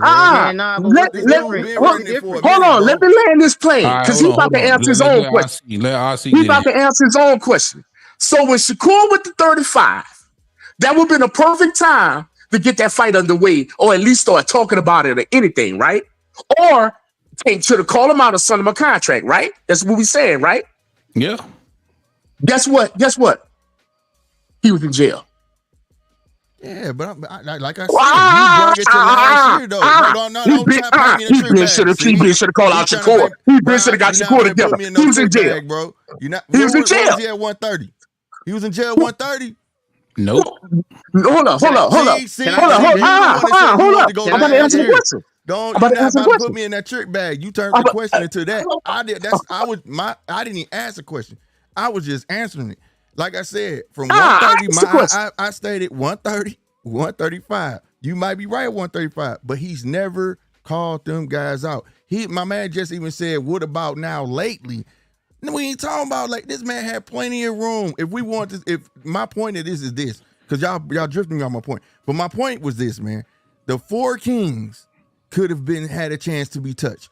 We would have found out, been like, okay, them guys didn't really want to fuck with him because Tank had been calling them out. Now we'll be talking about now you want to fight them late. We'd have been on that type of conversation now. But we not, now it's like now you want to fight them and now everybody moving to 140. So it's like for me, at the end of the day, I'm not, like I said, I don't like the Lamont Roach fight, but at least he tried to fight him. But at the same time, I'm not going to sit here and pretend like this dude just the most avoided. Can I say something? And you gotta, and real quick, hold on, let me get this off. You gotta think those guys mixed it up at 135. And Ryan was never a 4 king because when I told you low hanging fruit, I think you was under the impression that I was calling Ryan one of the 4 kings. He wasn't. You know what I'm saying? He was just an attraction at 35 because of the social media. But it was T.O., it was Devin, it was Loma, and it was Tank. Right. Then, the low hanging fruit Ryan. But they mixed it up at 35. And you got to understand, Tank never fought none of them niggas at 35. That's the point. They just clipped the thing, the anchor monitor off in February this year, bro. I get that. How can you call somebody out when you got an anchor monitor on? He ain't call nobody. You want to disregard. And that shit came way later. If he was a man right at 130, you gonna call who you gonna call out, correct? The man lost a year, bro. 35 his whole life. He lost a year. Can I ask a question? Yes, sir. When has Tank ever called anybody out? See, now don't do that. He called Devin Haney out. He called Devin Haney out. You an email champ. So you want to talk all this mess? I'm not in my contract. I want to fight you next, Devin Haney. He wasn't gonna do that. Bro, Though. Verbatim, I don't think he was in charge of his life. He said, "I'm not out my contract with Floyd." Remember when he said that? What happened? What did Steven Espinosa say? You remember? Who, the rat? I'm saying, you remember what he said? What they said Steven they reached out to them folks. They reached out to Devin Haney and them. They didn't want. Let me tell you. All right, let me tell you what I believe is going on, bro. If first of all, Tank ain't the type of person to call nobody out, but he will. They will call your phone. They've called Devin Haney's phone. Why are we not asking Devin Haney why he didn't fight? They called Shakur's phone. Why are we not asking Shakur why he? But let me tell you what I believe. I believe they all was clout chasing and they don't want to end their career getting knocked out, bro. Like that's really what I believe, bro. Then I you really might be believe, right. No matter what, bro. If he did try to fight Shakur when y'all wanted him to, Shakur wouldn't have took the fight. Even if he wanted to, Jay Prince ain't gonna let him take the fight. They know he can't beat that guy. I didn't want. I'm not gonna say what he can't do, but I don't think he should have took the fight right away coming off them losses anyway. He can't. That's just me. But listen, he know when you all right. This is what it takes to end your career, bro. When you're like a person who talk a bunch of shit, you're known as Twitterson. People want you to get knocked out. His whole business plan can't afford for him to fight Tank, bro. He can't afford to get knocked out, bro. Because he's gonna be in the same position that Devin Haney's in right now. So by your book, you saying Huh? Shakur and Devin is the same? What I'm saying is, if whichever one of them get knocked out, the same shit gonna happen. It's gonna be be in the same Devin already position. there. But what I'm saying is this though. So one of the most hated boxers during his tenure was goddamn Mayweather, right? But he never lost. He never knocked. He wasn't knocking everybody out neither. But it don't matter. He never lost. He was a boxer, bro. He was a boxer. So who's to say Shakur ain't lost neither? So who's to say? Because I'm here to. I will argue this all day. Shakur gonna be Tank hardest fight. He gotta catch him. No. Definitely gonna be his hardest Gonna fight. be his toughest fight. He gonna have to catch him. It ain't no secret, bro. And you answered your own question. These niggas send contracts when they want to fight you, bro. Nigga Ryo even said they ain't send me no contract. They called me. And we was talking. I never heard nothing back because I said I want to come back to 140. So if you're not gonna give them their straight way, then you ain't gonna fight. That's not a duck. It's called negotiations at that point.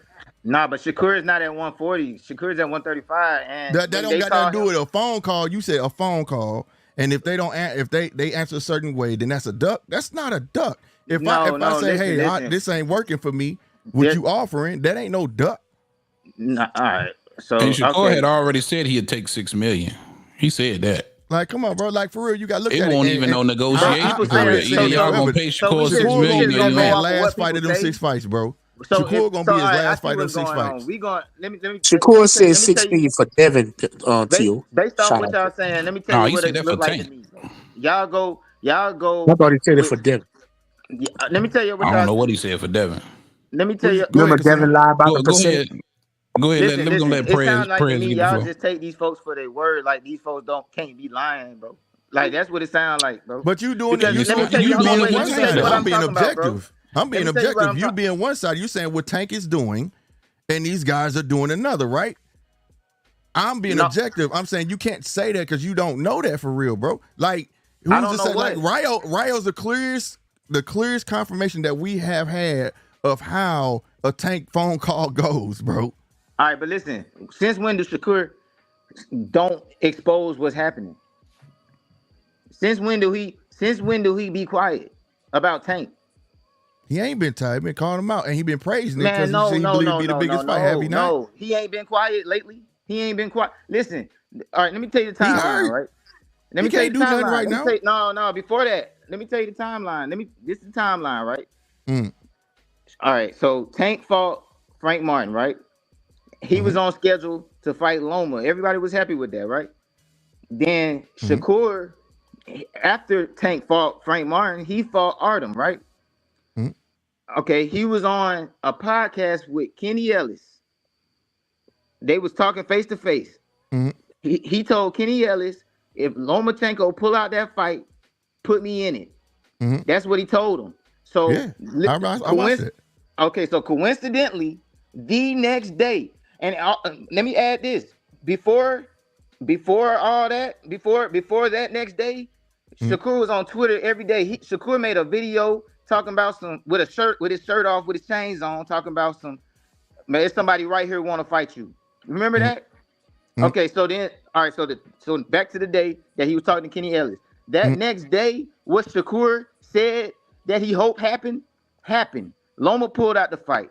Where did Shakur go? He disappeared, bro, from Twitter. We ain't hear shit. Let me tell you what happened. And then it's confirmed that they reached out to Shakur and was like, "Are you interested in fighting Tank Davis in November?"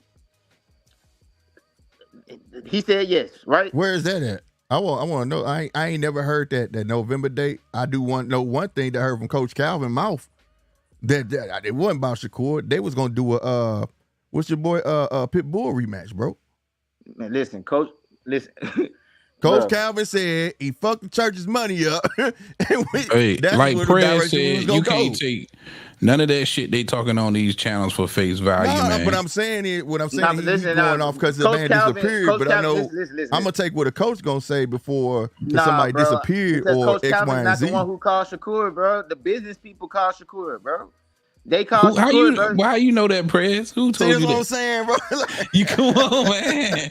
Man, listen, bro. You telling us not to believe what these niggas saying, but you believe in exactly what niggas is telling you. No, Come on, man. Bro. All right, no. Listen, you gotta follow me, bro. Because ain't Shakur the type of person to expose shit? Ain't he? When has Shakur ever been quiet, bro? So if this didn't happen, don't you think Shakur would have let everybody know that this didn't happen? The reason Shakur is being quiet is because Tank is a quiet person. He ain't not gonna just go out there and be like, man, Shakur ducked me. He don't say shit about none of that. So Shakur be quiet because he know that he better not say no shit like that.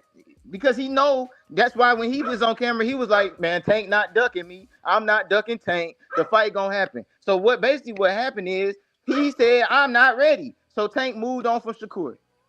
So then he went to Rayo, and we know about that information. But what I'm trying to tell you is they contacted Shakur and tried to see if he want to fight in November, and he basically said no, and went and tried to fight Joe Cardina, and then hurt his hand. He said no.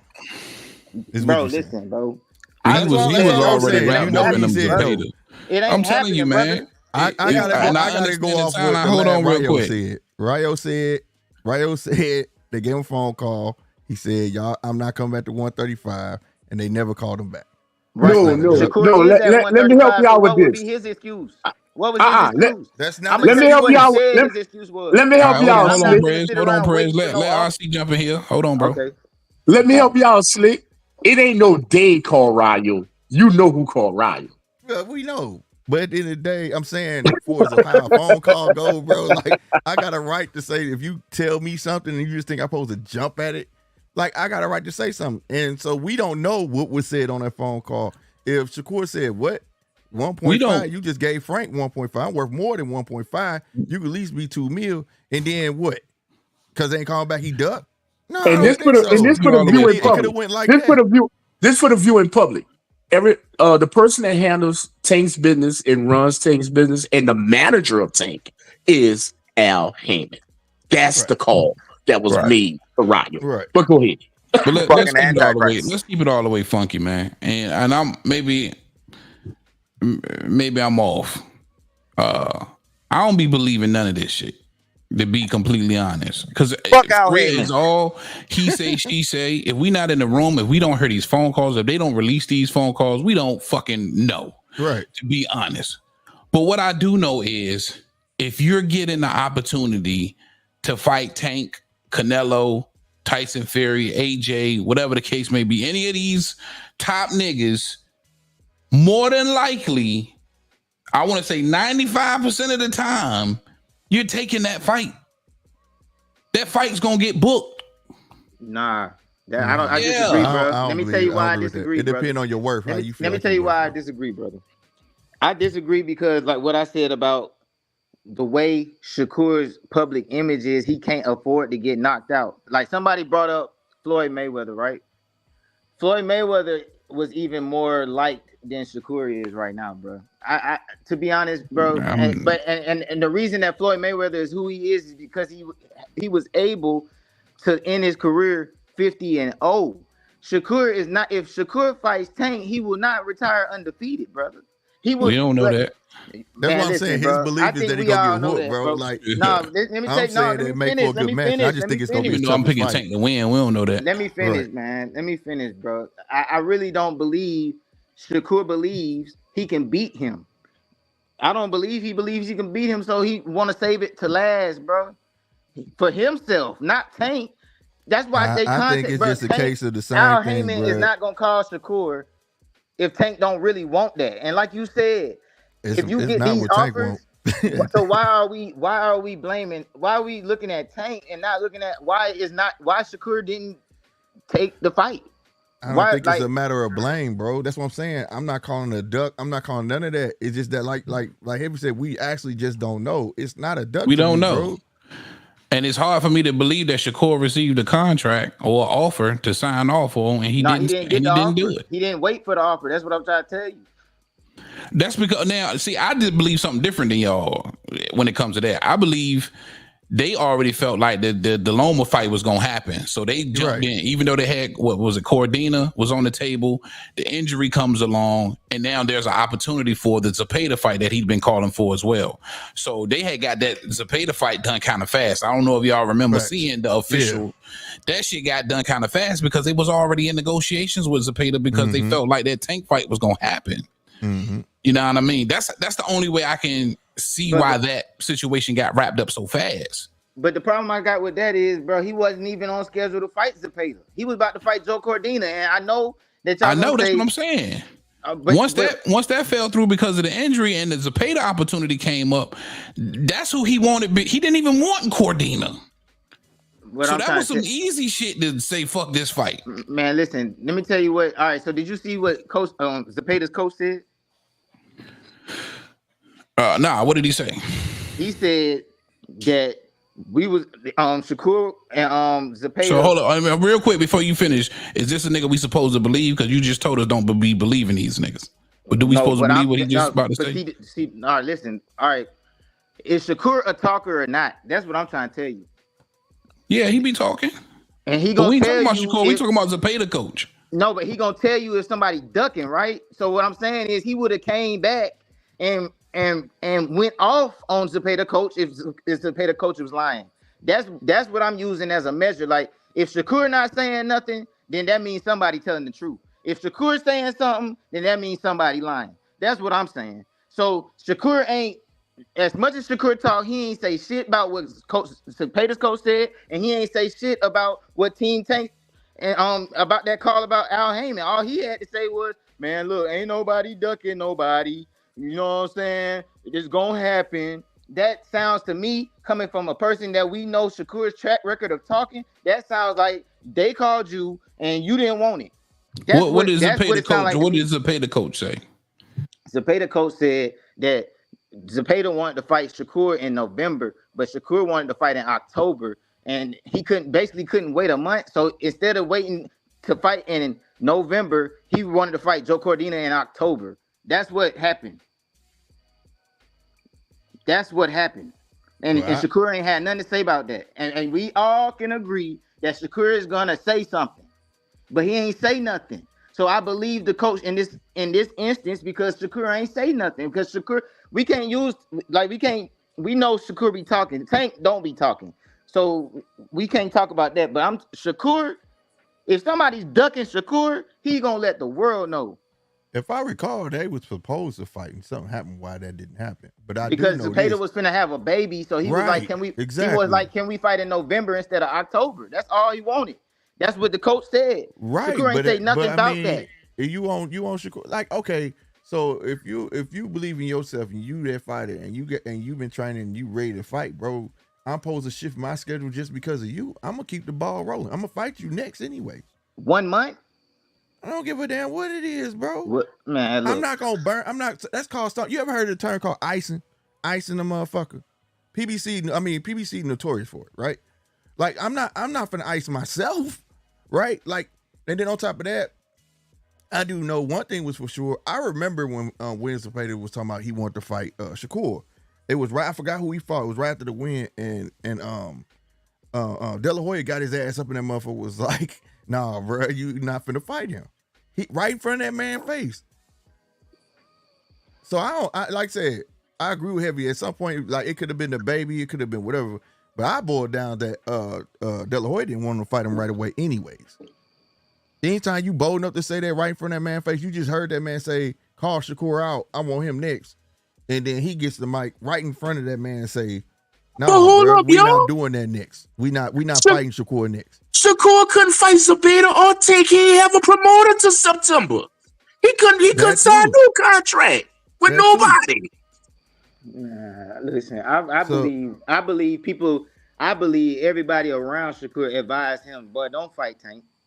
Because listen, his last 2 performances, he can't afford to fight Tank. He getting knocked out, and you might be right about that. That's what I'm saying. I'm not denying that. I believe Shakur believes that. I believe everybody over there believe that. They believe. I don't believe Shakur believe he can beat Tank. He don't believe that shit. I think Shakur believe he can beat Tank, bro. He's one-dimensional, bro. Shakur is one-dimensional, bro.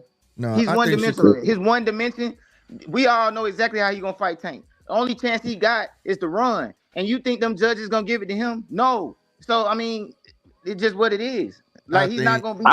I think Shakur believe he can beat Tank, and they got one other boxer believe he can beat Tank. Well, no, 2 more. My bad. Ryan Garcia and what's that dude? Schofield. Schofield think he can beat Tank.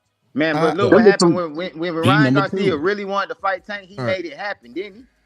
So we got to give Ryan more credit, bro. We giving these dudes credit. We always blaming Tank, bro. Tank fought the biggest one. But Tank actually sent this nigga an offer, and that's what I went back to go look at. I'm looking at the video now. I wish I could send y'all the link, or I can't even do the shit. So Shakur did an interview where the nigga asked him,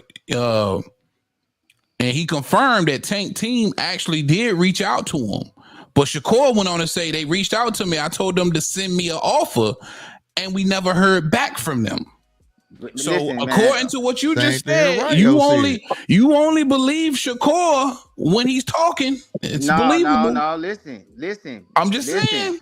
No, listen. According to this interview, Shakur said they never came back around, bro. You right. You making my point. But look at the timeline, bro. How long did he wait? He didn't wait. It was a fight for November. He said they specifically said they reached out about a fight for November. Mm-hmm. What day was this? What day was this? I don't know. And when this was about a month ago. This was about a little over a month ago. You helping my point, bro? All this shit just happened. Listen. Let me tell you why you helping my point, because all this shit just, bro. All right, so they called you, Al Heyman. Al Heyman called you. Are you interested in a fight in November? So you trying to tell me yes? No, so you trying to tell me that Al Heyman was bullshitting? You don't think that offer was coming? It ain't like Al Heyman ain't bullshitted before. Listen, was Tank? That nigga's the devil. Listen. What was going on at that time? Where was Tank? Do you remember? It don't fucking matter what Tank was. It do matter, bro. But Tank team reached out to Shakur. This is what Shakur's telling you. Right. He just asked. He said they reached out. I told them to send me an offer. And he says they never got back to it. They never sent an offer. Bro, how you know the offer wasn't coming, bro? You didn't wait that. That's why I say you making my point, because if you look at the timeline, he supposed to be waiting on an offer, and then he signed to Eddie Hearn. It happened back to back. That's what I'm telling you. It happened back to back. That's what I'm saying. He ain't wait for the offer. How long was you supposed to take with the offer, bro? That's the point I was trying to make to you. Listen, bro. When Al Heyman call your phone asking if you want to fight in November with Tank, you wait for that shit. You wait for that shit if you want that. Like you just said. I call bullshit on that. You just said on you, so they can flake on you and fuck up your money. Come on, man. They wasn't gonna fuck up the money. You still Shakur. You still could have went inside Eddie Hearn. If they ended up flaking, you didn't even wait to see if they was gonna flake, and then you come back and say, so he was, how long was he supposed to wait, bro? Because at the end of the day, they known for, bro, PBC is known for icing niggas. Bro, They will make you Man, sit there's on the been shelf so many and accounts wait, of bro. ice There's and no niggas way. is all right, well, pathetic. I can't win, bro. That's just how I feel, bro. That's just No, how I feel. I'm Yeah, that's respecting it. how you feel. All I'm trying to get you to see is like what you're saying is like PBC is the ultimate, but you gotta go back through history of PBC. PBC will send you a fucking offer, say we'll get back to you. Sitting there a month and a half. You could have fought. You skipped that, and When then did now you that on ice happen? and say we Give ready me to an fight example you. when he did PBC that. triggers When they me. did that. Give me an example when they did that. I'm gonna just say one I name. got a Zoo. firm one that you know about because Let's the just way you say feel about Tim this, I know Zoo. you feel this way about Tim Zoo. You can go back. You can Tim go back Zoo. to Errol Spence because I know you was probably thinking Terrence should have just took that fight.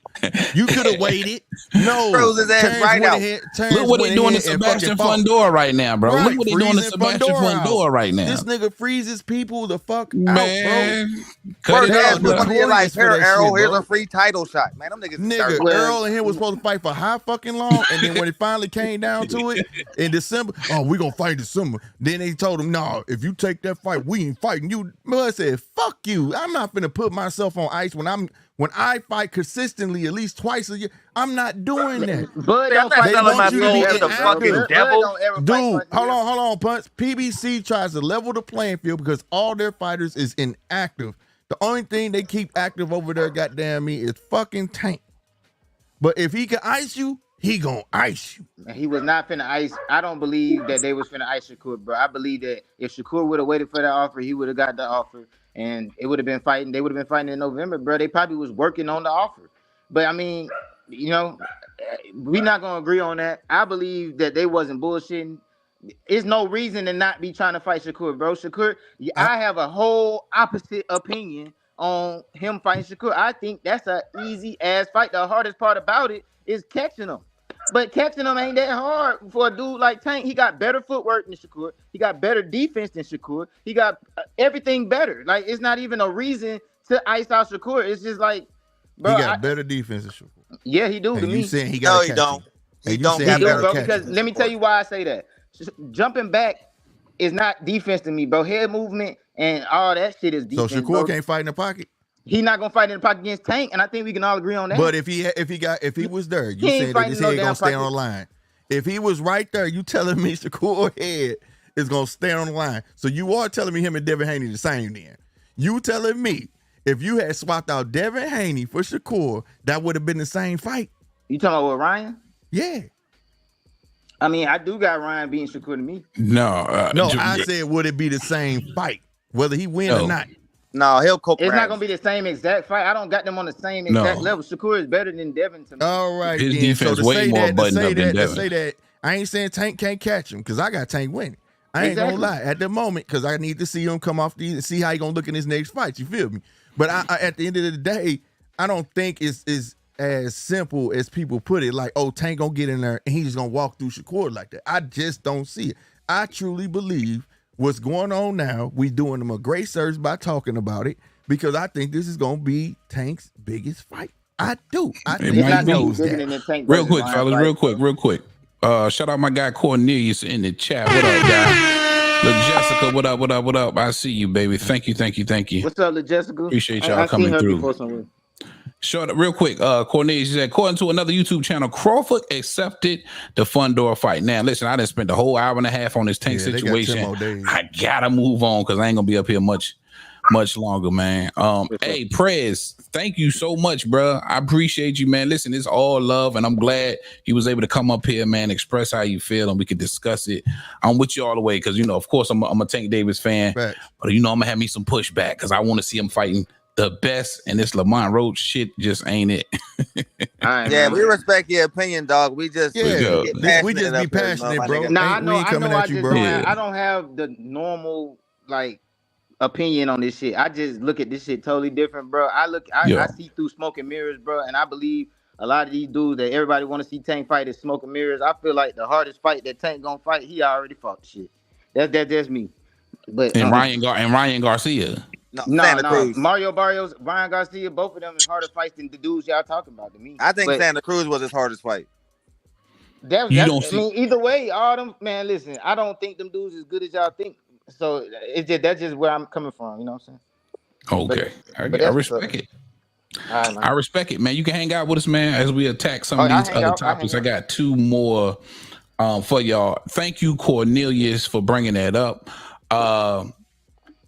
Now, I don't know if y'all heard, I just dropped a video explaining what has happened. There has been a 10-day extension, and that is according to, let me see if I can find it. Terrence Crawford's legal team has asked the WBO for 10 more days for an agreement to be struck between the WBO junior middleweight champion Sebastian Fundora and Crawford, who holds their interim. All right, so a 10-day extension on the negotiations. Now, correct me if I'm wrong, I kept hearing Errol Spence versus Fundora. That fight, in my head, that was going to happen. Of course, Errol Spence jumps in the ring. It's being said that fight was in negotiations. They had came to an agreement, and that Bud was pretty much out of the way. And Fundora, was going to be fighting Errol Spence, and they was going to keep it under that PBC umbrella. Now, something has changed. I'm gonna start with you, Slick. Is something you like? Would you rather see Fundora versus? I mean, it don't make me no nothing. I think he fights Bud wins it, but at the end of the day, I think the 10-day grab is to keep what they want to do online. Like, it got to come from both parties to agree with that. You can't just say fuck Fundora, I need 10 days. They gonna holler him what you got lined up, XYZ. So I think both of them agree to it 10 more days. They because you can't trust Samson. His ass at first was he's on my channel on video saying, no, we're not fighting fucking Terrence, we're fighting Errol. That's the angle we looking at. We all saw him. We saw the look they gave Fundora when he wanted Terrence. Remember, after that win, they looked at that's him what I was like, gonna say. They looked at him like, boy, you better shut your mouth. We going for Errol. So like, I think it's a matter of formalities. I think in 10 days we gonna hear something totally different. You know what I'm saying? Where agreements that came from Errol, whatever the case, Mr. Jumped the line. I think they gonna hold to it. I think that's why the 10 days is there. And if not, according to this, the WBO, they actually granted it, so it's in effect right now. Punch, what you think's going on? I mean, I'm happy if it's really, really true. You know what I mean? It's hard to, sort through the bullshit on these type of issues, but at the same time, I'm happy Errol Spence's ass ain't gonna get to jump the line, because I don't think there's no more fight left in that motherfucking dog. And you know how I feel about that demonic ass Al fucking Heyman. But if it definitely is true, I would definitely love to see Crawford versus the Tower Inferno, so he could turn that motherfucker into the Leaning Tower of Pisa. For sure. I'm with you, Punch. I see you here with us. Yes, I am. I definitely want to know your thoughts. We all know you despise the ground Bud Crawford walks on. What's your thoughts? Man, please don't go for the analytics. But anyway, I think I'm gonna go with the original sayings of Errol and Fundora, and this is why. There is a lot of talk of this tank card with this Lamont Roach and this David Benavidez being moved to Texas. That is giving y'all clear indication something going on. And I'm here to tell you, Slick know this, and I think I'll be talking to you, Tio. I like to go to a fight and sit down when it's not in Vegas. And if I hear Tank versus Lamont Roach with Errol and Fundora and Benavidez and all them boys gonna be in Texas and Dallas, American Airlines AA.com app, here I come. I'm going to Dallas. I will be in Dallas. Straight up. All jokes aside. And shout out to Punch. I caught you live earlier, bro, because I'm going to hurry up to you. I ain't going to be too much longer. I caught you live earlier, bro. You like, oh, fuck Tank Davis. Nobody can afford to go to his fights. It's an attraction. Punch, let me tell you something real quick, brother. Sometimes you got to sit down with them children, look them eye to eye. You got some beautiful children. I hear them in the background. And you got to just tell them, Punch, look them in the eyes. Mom and Daddy can't bring you to Disney World. Not this year. I know little Andy down there came down with his ears and all that. About the fight, RC, not the spectacle. But you gotta let them know, Punch. You gotta let them know. It's gonna hurt them to churn hard. They can't go to Disney World this year. It's all right. It's all right. Guess what? You save your money. You keep saving your money, nigga. Studios, nigga. You keep saving your money, nigga. Irish Amusement Park, Kennywood, nigga. That ain't fucking world, nigga. You keep saving your money, Punch, because the attraction is a 6-fight deal. This fight is nigga. Listen here, $80 is the Paris life for me, nigga. Punch, if you ain't never been to Disney World, You ain't never been to a Tank Davis fight. There's a hole in your fucking life. You need to feel it, brother. You need to start. I'll be at that Tank versus Shakur fight. I'm spending my money on real competition. I know that's right. That's real quick, Prez, let me get your thoughts on it, man. WBO granting this 10-day extension. Spence, Fundora. Do you keep up with any other fighters? Yeah, I mean, Spence. All right, my two favorite fighters is Spence and Canelo, but I don't really say Spence no more because, in my opinion, because Crawford cooked his ass. I don't want to see Spence again, bro. I don't really want to see him fight again because, I mean, I'm the type of guy, bro. I don't want to see nothing happen to this man where he never the same. Respect, bro. You know what I'm saying? I don't want to see him. I don't feel like he deserves to fight Fundora. Facts. First of all, and then even if he did deserve it, I don't want to see him. I don't think he the same, bro. I don't. That was a legendary ass fight. He out here spitting big facts. I wish all the other Errol sexuals felt like you, bro. Man, I want Errol to just chill out, bro. Right. I just want Errol to chill out, bro. I wish he would like start a podcast or some shit, like or show around. right. Show us, but listen. Prez is coming from a place of compassion, man. No, and I feel him. That's real rap. Let me finish. Like I just really want him to just. I want them to. You know how they do the all access. Yeah. I want him to retire. I want them to do him a last all access where he just show his horses. Show us your horses. Show us your cane corsos. Show us the fruits of your labor. And start a podcast with AB, man. With Adrian Broner, man. You know what I'm saying? Do some shit like that. Yeah, bro. I don't really want to see you fight no more, bro, because I feel like we done seen the best of Spence, bro, and I feel like the way he fights, he has a crash out style. He has, even if he do beat Fundora, he's finna take a lot of damage. Yeah. No matter what. Even if he do beat him, I don't got him beating him. Me neither. You know what I'm saying? So it's just like, man, just go ahead and chill, bro. You feel me? Because you don't got your coach no more. Like, bro, your whole package is ripped apart, bro. Like, it was you and Derek James. That's one person to me, bro. Yeah, you ain't never had another coach. It's over, bro. Well, he did, but Derek James came along. They've been together for like 10 years now. So yeah. Oh, he had another. He had another coach while he was pro. Like his first 2 fights. Oh, I didn't know that. I didn't know that. I thought he was the same coach all the way through the amateurs and everything. But yeah, that's my take on that, man. And good take. Real quick, LaJessica in the chat.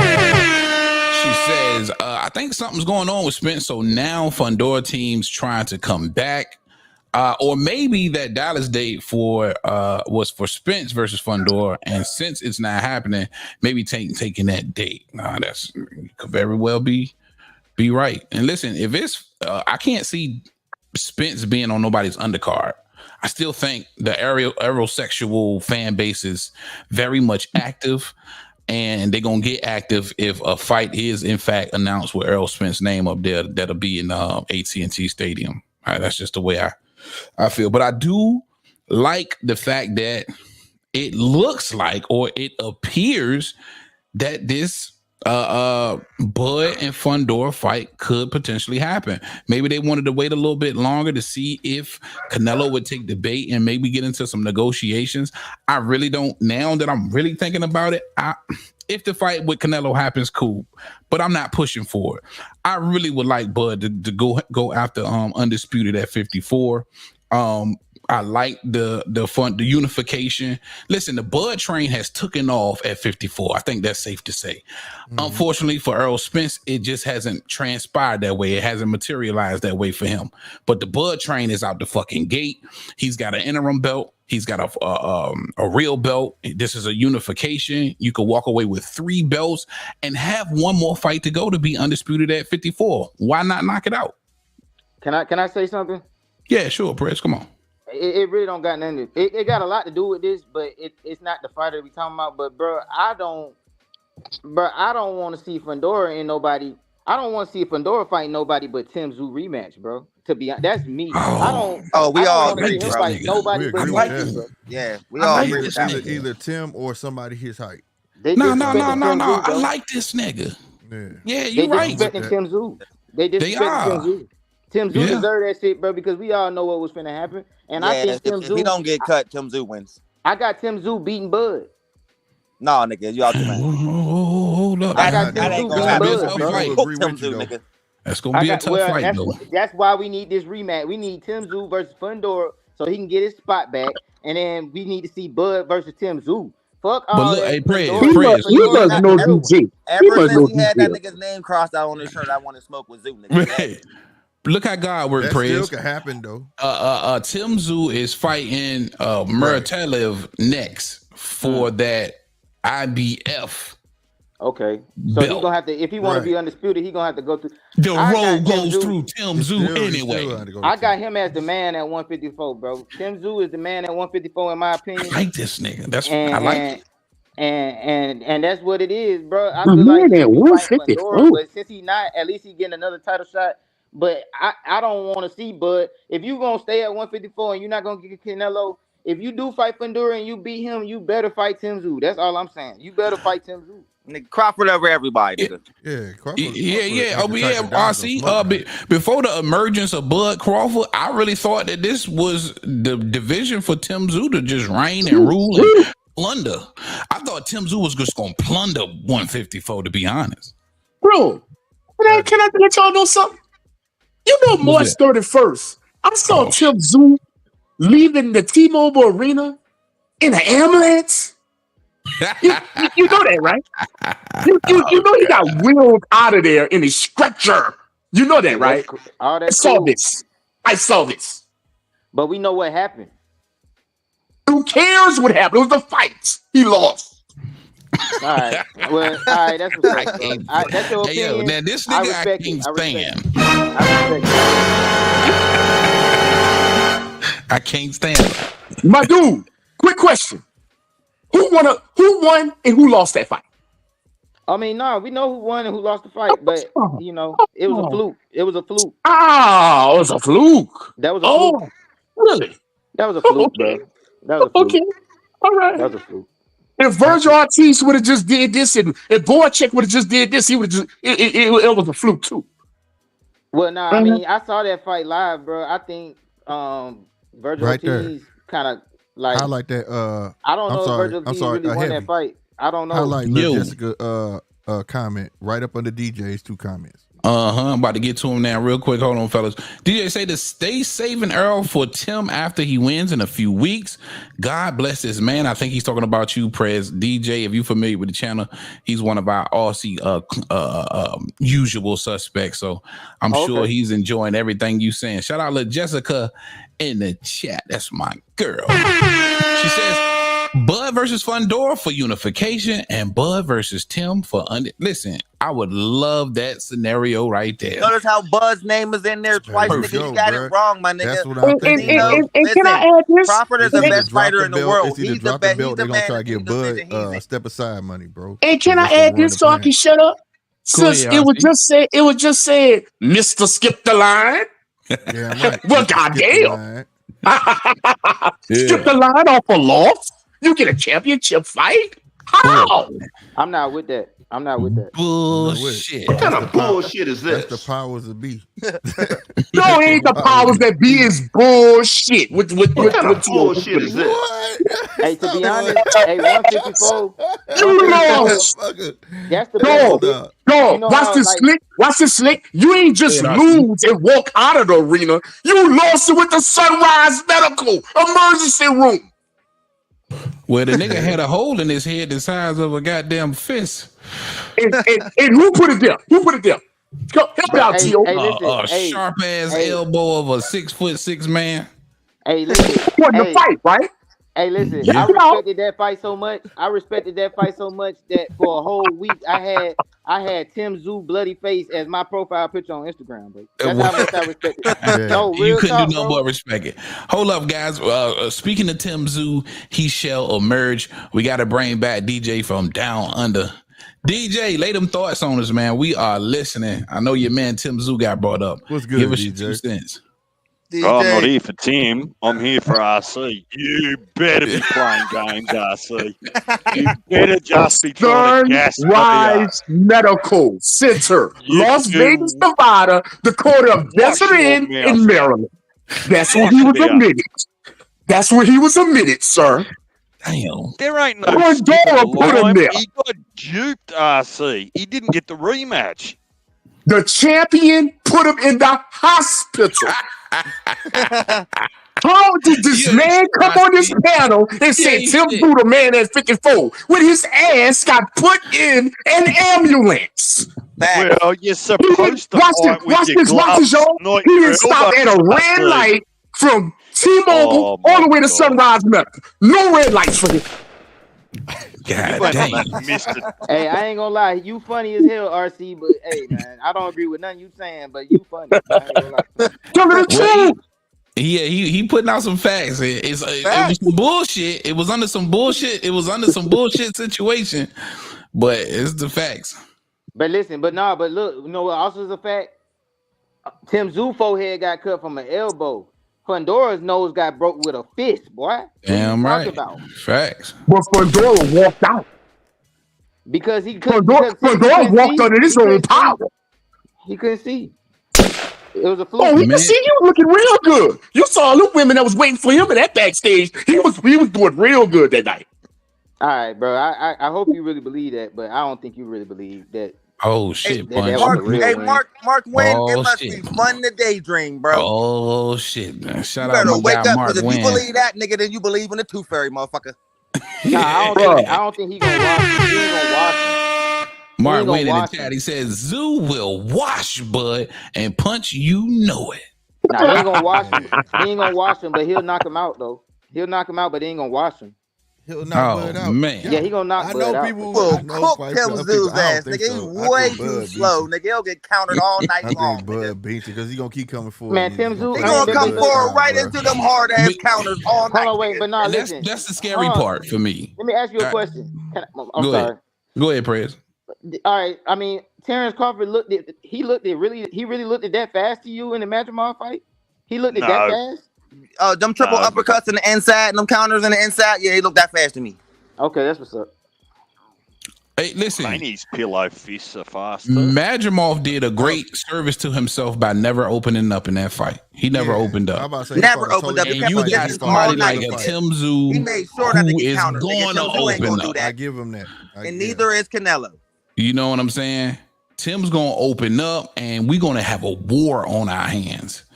You know what I'm saying? Because I believe Tim's going to give just as much as he gets. Oh man, that's just gonna be it's gonna be a great fight, bro. Yeah, it'll be it's gonna be a great fight. Who you think got a better chin, Terrence Crawford or Tim Tszyu? That's hard to say. I don't know. That's hard because we've never seen either one of their chins truly tested. Nah, I've seen both. Neither one of them never been down. Both their chins tested. I've seen both their chins tested. It's gonna boil down who the better counter puncher, and I gotta give it. Oh no, Tim did get dropped one time. Yeah, Tim got dropped, and Bud got wobbled twice. He got wobbled. Yeah, he got wobbled twice. I got a better one than that. Tim hit canvas, nigga. I got a better one than that. Nah, but Tim Tszyu got dropped at 154. Terrence Bud Crawford got wobbled at like 140, some shit. 40. I got a better answer than that. One of them lost before, and the other one didn't. Oh god. Man, that don't matter. I don't care nothing about no undefeated fighter. DJ, I don't care about that. I'm aware, Heavy, but the man loses credibility when he keeps following someone and talking about the entertainment, and you must wait for his next tomato can. Hey, my bad. You right, DJ. It's about the spectacle. You right, DJ. Because Tim Tszyu ain't gotta wait. He cuts the line, getting a damn title shot off a loss. You right. You ain't gotta wait. Fact. But it's the same division though, bro. Yeah, but Tszyu's a habitual line cutter too, because he damn sure cutting the line for this Muratalla fight. He's cutting the line. He was ranked top 5 in the IBF. No. You said who's cutting the line? Who's cutting the line? But he deserves this shit. Tim Tszyu cutting the line. But it's the same division, man. You can't compare. But he lost, Slick. When you lose, you're supposed to go to the bottom of the rankings. No, when you lose like that, you're supposed to rematch. You're supposed to rematch. Yeah, you can't be mad at nobody making that right. I've seen this. No, when you lose like that, you're supposed to retire. You got your ass whooped and sold to the hospital. Oh, hell no, man. He ain't a bunch of pity pat jabs, bro. Listen, if it was a real, if my guy Errol Spence would have did, if he would have did was right and sit down, we would be getting the Tim Zoo and Fundora rematch, no question, right now, bro. The only reason they moving Tim Zoo out the way for Errol, which is totally disrespectful. Right. And that fucked up the rotation because we should have got this rematch automatically. Errol is hadn't Errol been in the way, we would have gotten this rematch. I'm just scratching my head right now, bro. And that's my favorite fight. That's him and Canelo, my favorite fighters. And I will straight up tell you, Errol is in the way. He not finna make no noise. He not finna make no noise. Help me out. Maybe Punch can help me out. Was the Tim Zoo Fundora a draw? Nah. Tim Zoo Fundora a draw? Is it a draw? I mean, y'all calling for immediate rematch. I'm just asking. Because of the cut, man. Maybe I don't know. Bro. You gotta have some reasoning. You gotta have some reasoning, let me tell you something, Prez. There is no reasoning with RC. Okay, I see what's going on with him. Y'all tell me about an elbow. Shit happens. All I'm saying is in the same division. It's not the same jumping the line from 147 to 154. I understand. I understand, model, bro. What he do is he brings someone up from 140. Hold on. What my man DJ got to say? What'd you say, DJ? Hold on real quick. Let DJ get in there. See, look, if he follows Tank's model, he's only fighting people at 147 or 140, right? While he's campaigning at 54. So I don't want to hear any of your antagonism anymore, right? No, wait. Your man. We can't follow Tank's model when you got your ass whooped and sucked to them. Let DJ talk, man. Come on. This is normal. This is normal. I see it. Look, you're just gaslighting. That's all you're doing, and I'm not having it. Tim Zoo lost, DJ. We can't follow no Tank model. Tank is a champion at 26, 30, and 35, and 40. RC. So ain't never do that? RC. According to you, so was Ryan Garcia with his Timu belts. Can we agree on this, RC? Tank only a real champion at 30, bro. That was... What you call him at 26? Yes, sir. That was a secondary belt. The only belt he really won was at 30 versus Pedraza. And now he got emailed. He's the email WBA champ. That man's a 4-division That's not an champion. Email. There's only one email champion, bro. That's Devin Haney, bro. That's because he literally emailed him, bro. That term Devin Haney created. You don't think they emailed Tank and let him know he was a champion? Yeah, he elevated. No, but Tank didn't email he got them, emailed bro. too. He got elevated, bro. Came from when Devin Haney emailed them. It's not about them emailing you. It's about you emailing them. That's what they was elevating Haney anyway, though. Yeah, because he dropped the belt. Loma. Yeah, they dropped the Loma dropped the belt. They had to elevate Haney, bro. Just like he didn't want to fight him. He petitioned for that. He asked them for that. You don't have to petition when you get elevated, bro. Yeah, they gonna give it to you. They gonna get it. That's so he didn't email them and ask them. No, hell no, bro. They call it email bill because you get an email letting you know you gonna that you know we elevating you, bro. In other words, I was misinformed. It's like I was too. Old school days, we used to call it a paper champion because you didn't beat the person for. That's what I was gonna say. It's paper champ. Yeah, the paper champ. But I thought the email thing came from Devin. I thought it's just a new way of saying paper champ. Yeah. Okay. Email champ. Okay. I mean, the term did start when Devin, you know what I'm saying? Then they start calling the other belt the French fry belt. Remember the French fry belt? Okay. But it's the same thing. But that's how Tank got his WBA belt right now too. That's just all I'm saying. Yeah. But I ain't gonna lie, like I don't put that much. Like it's only certain divisions I put really respect on them belts. Like them belts, like I like. All right. So I feel like there's all right. People be giving Devin a lot of respect for his undisputed, but that ain't, to me, that's not the same undisputed that Jamel had. Yeah, you see, it's the same term, but I agree with you on it. It's a different walk of life. You know what I'm saying? That's what I'm saying. It's a different. But I will say this though, I gotta give Devin credit on this. Nigga went to a whole nother country, bro, twice and took a shit deal to do it. So I give him that much props. You know what I'm saying? And say what you want about Tio. Say what you want about Kambosos. We all feel the same way about Kambosos. But the night he fought Tio, that was his night. He beat him decisively. Yeah. Yeah. And that's why I was saying. I'm all about giving niggas credit that they deserve. Yeah, You he did know, his thing that night. I feel like I don't believe he could have did that shit twice though. No, hell Well, no. he hasn't been able to. So look, no, he ain't I right. tell you what, and that's really what you should be remembering. I know you're only as good as your last fight, but if George Kambosos can sit you on the ass, what's Bud going to do to you? He's going to knock you through the ropes. Yeah, more than likely, yeah. Oh Well, T.O. and can't also, beat I just think we Bud, too man. hung up on want to see I wanted to see champions T.O. fight I wanted champions. to see T.O. fight Brian Norman Jr.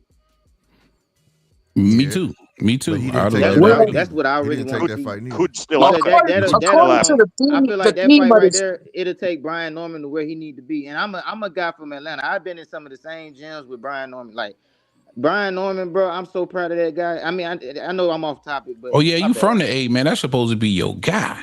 No, I love him, bro. Like that, I be telling everybody that listen that we got the youngest champ in boxing. I be trying to tell everybody, but you know, it's a process. You know, but people gonna know who Brian Norman Jr. is. That's why I want him to fight T.O. because I feel like that's all he need right there. I think he gonna beat T.O., but I think that's why T.O. ain't gonna fight him. Yeah, that's the clout he really need though.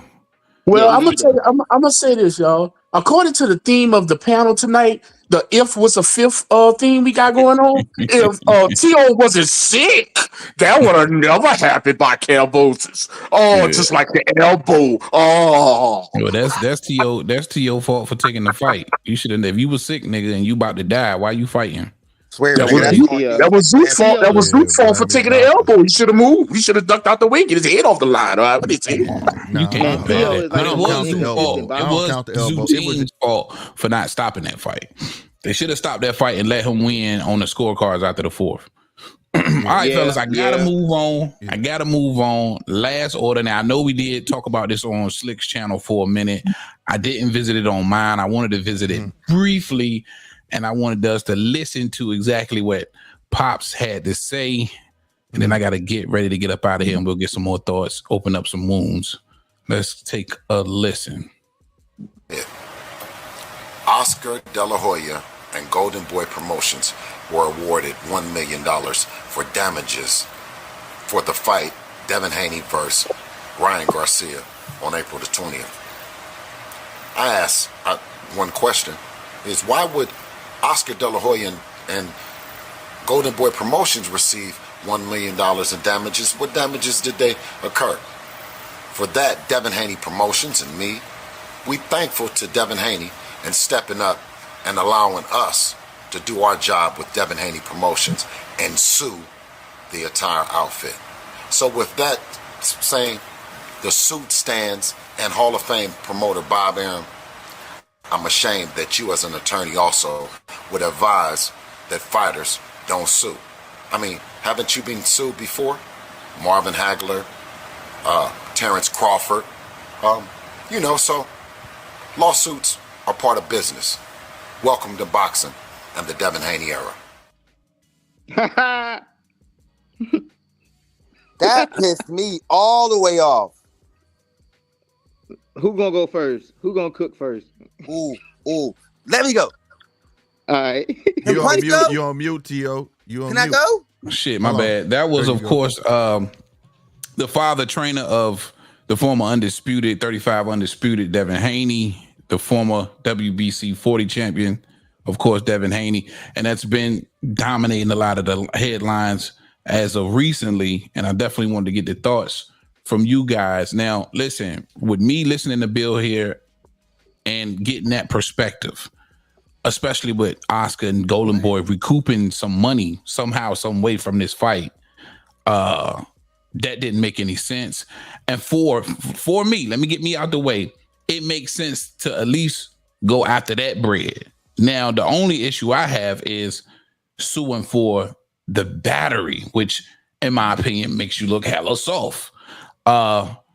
Punch, I know this touches a nerve with you. We'll start with you first.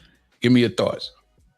Bro, this shit right here is the softest, lamest, pussiest ever seen in the history of boxing, nigga.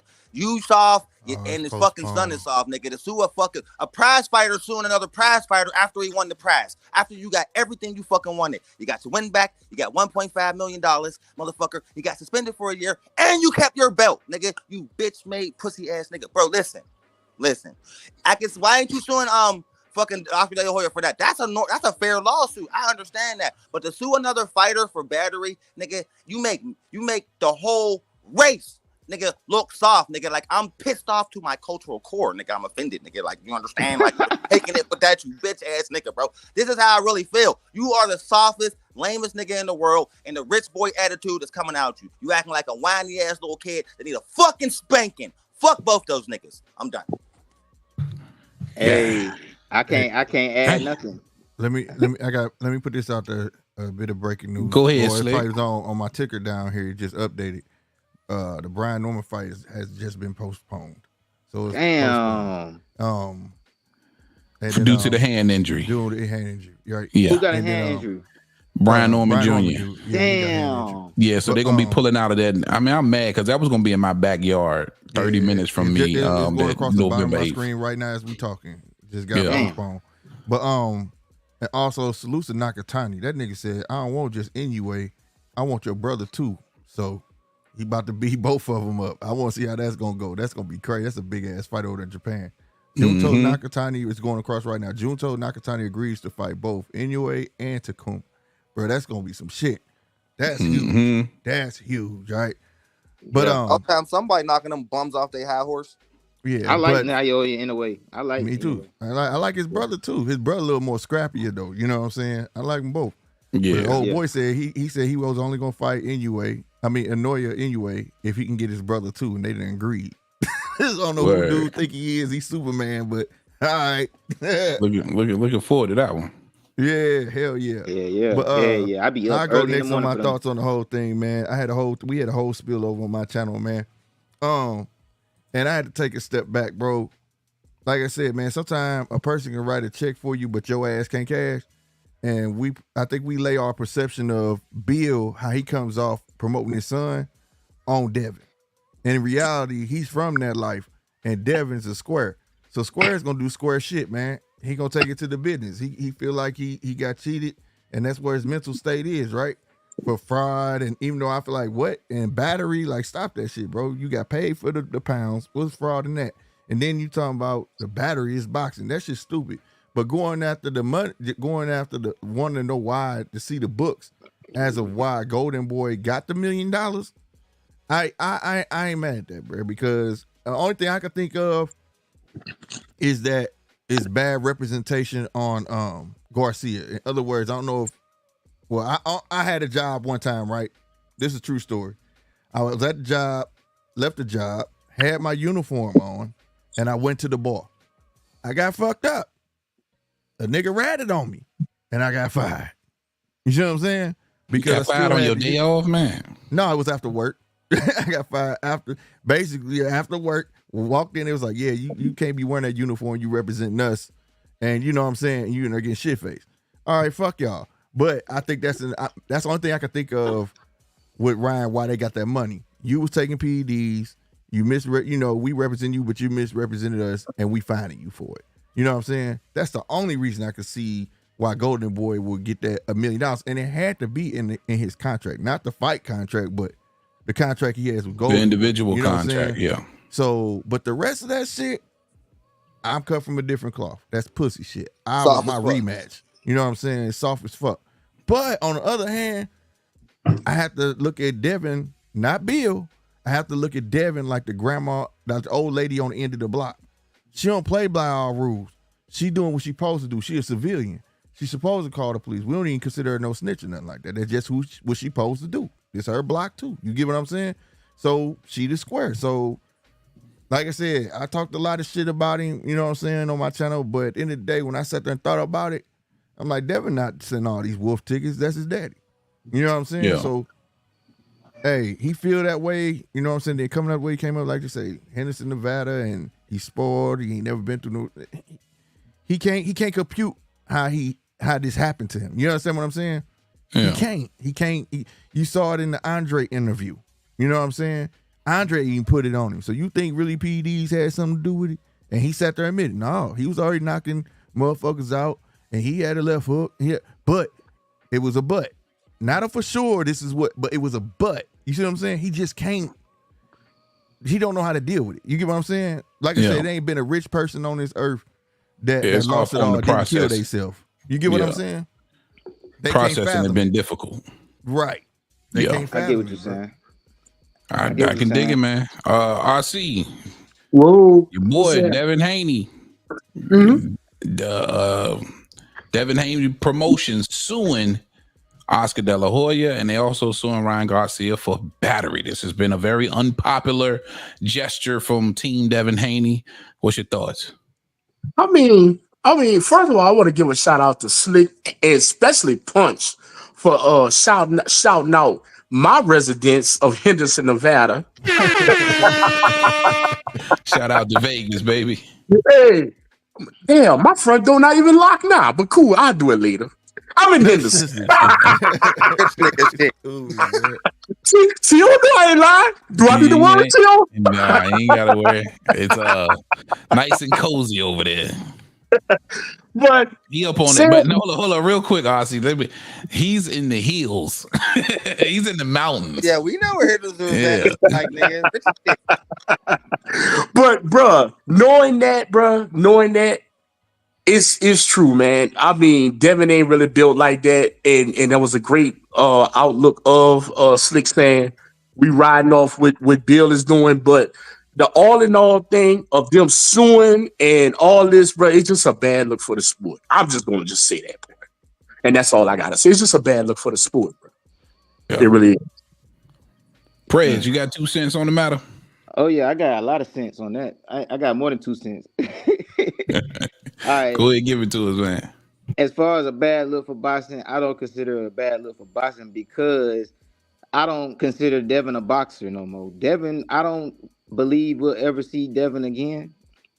That's really what I believe. That's the reason. Like not fighting anymore? Yeah, he's not fighting no more. He's not fighting no more. That's the only logical explanation for this whole thing. Because if he, all right, the suing thing, he's not gonna. But I think everybody knows that if he was to rematch Ryan, it'd probably be bigger than Tank versus Ryan right now. Facts. And he don't want that. He don't want no smoke, bro. He didn't want to fight Sandor Martin. His face don't even still look the same. His brain is messed up. He won't even accept the fact. Now you suing. Nobody's finna do business with you, bro. You did career suicide, bro. It's over.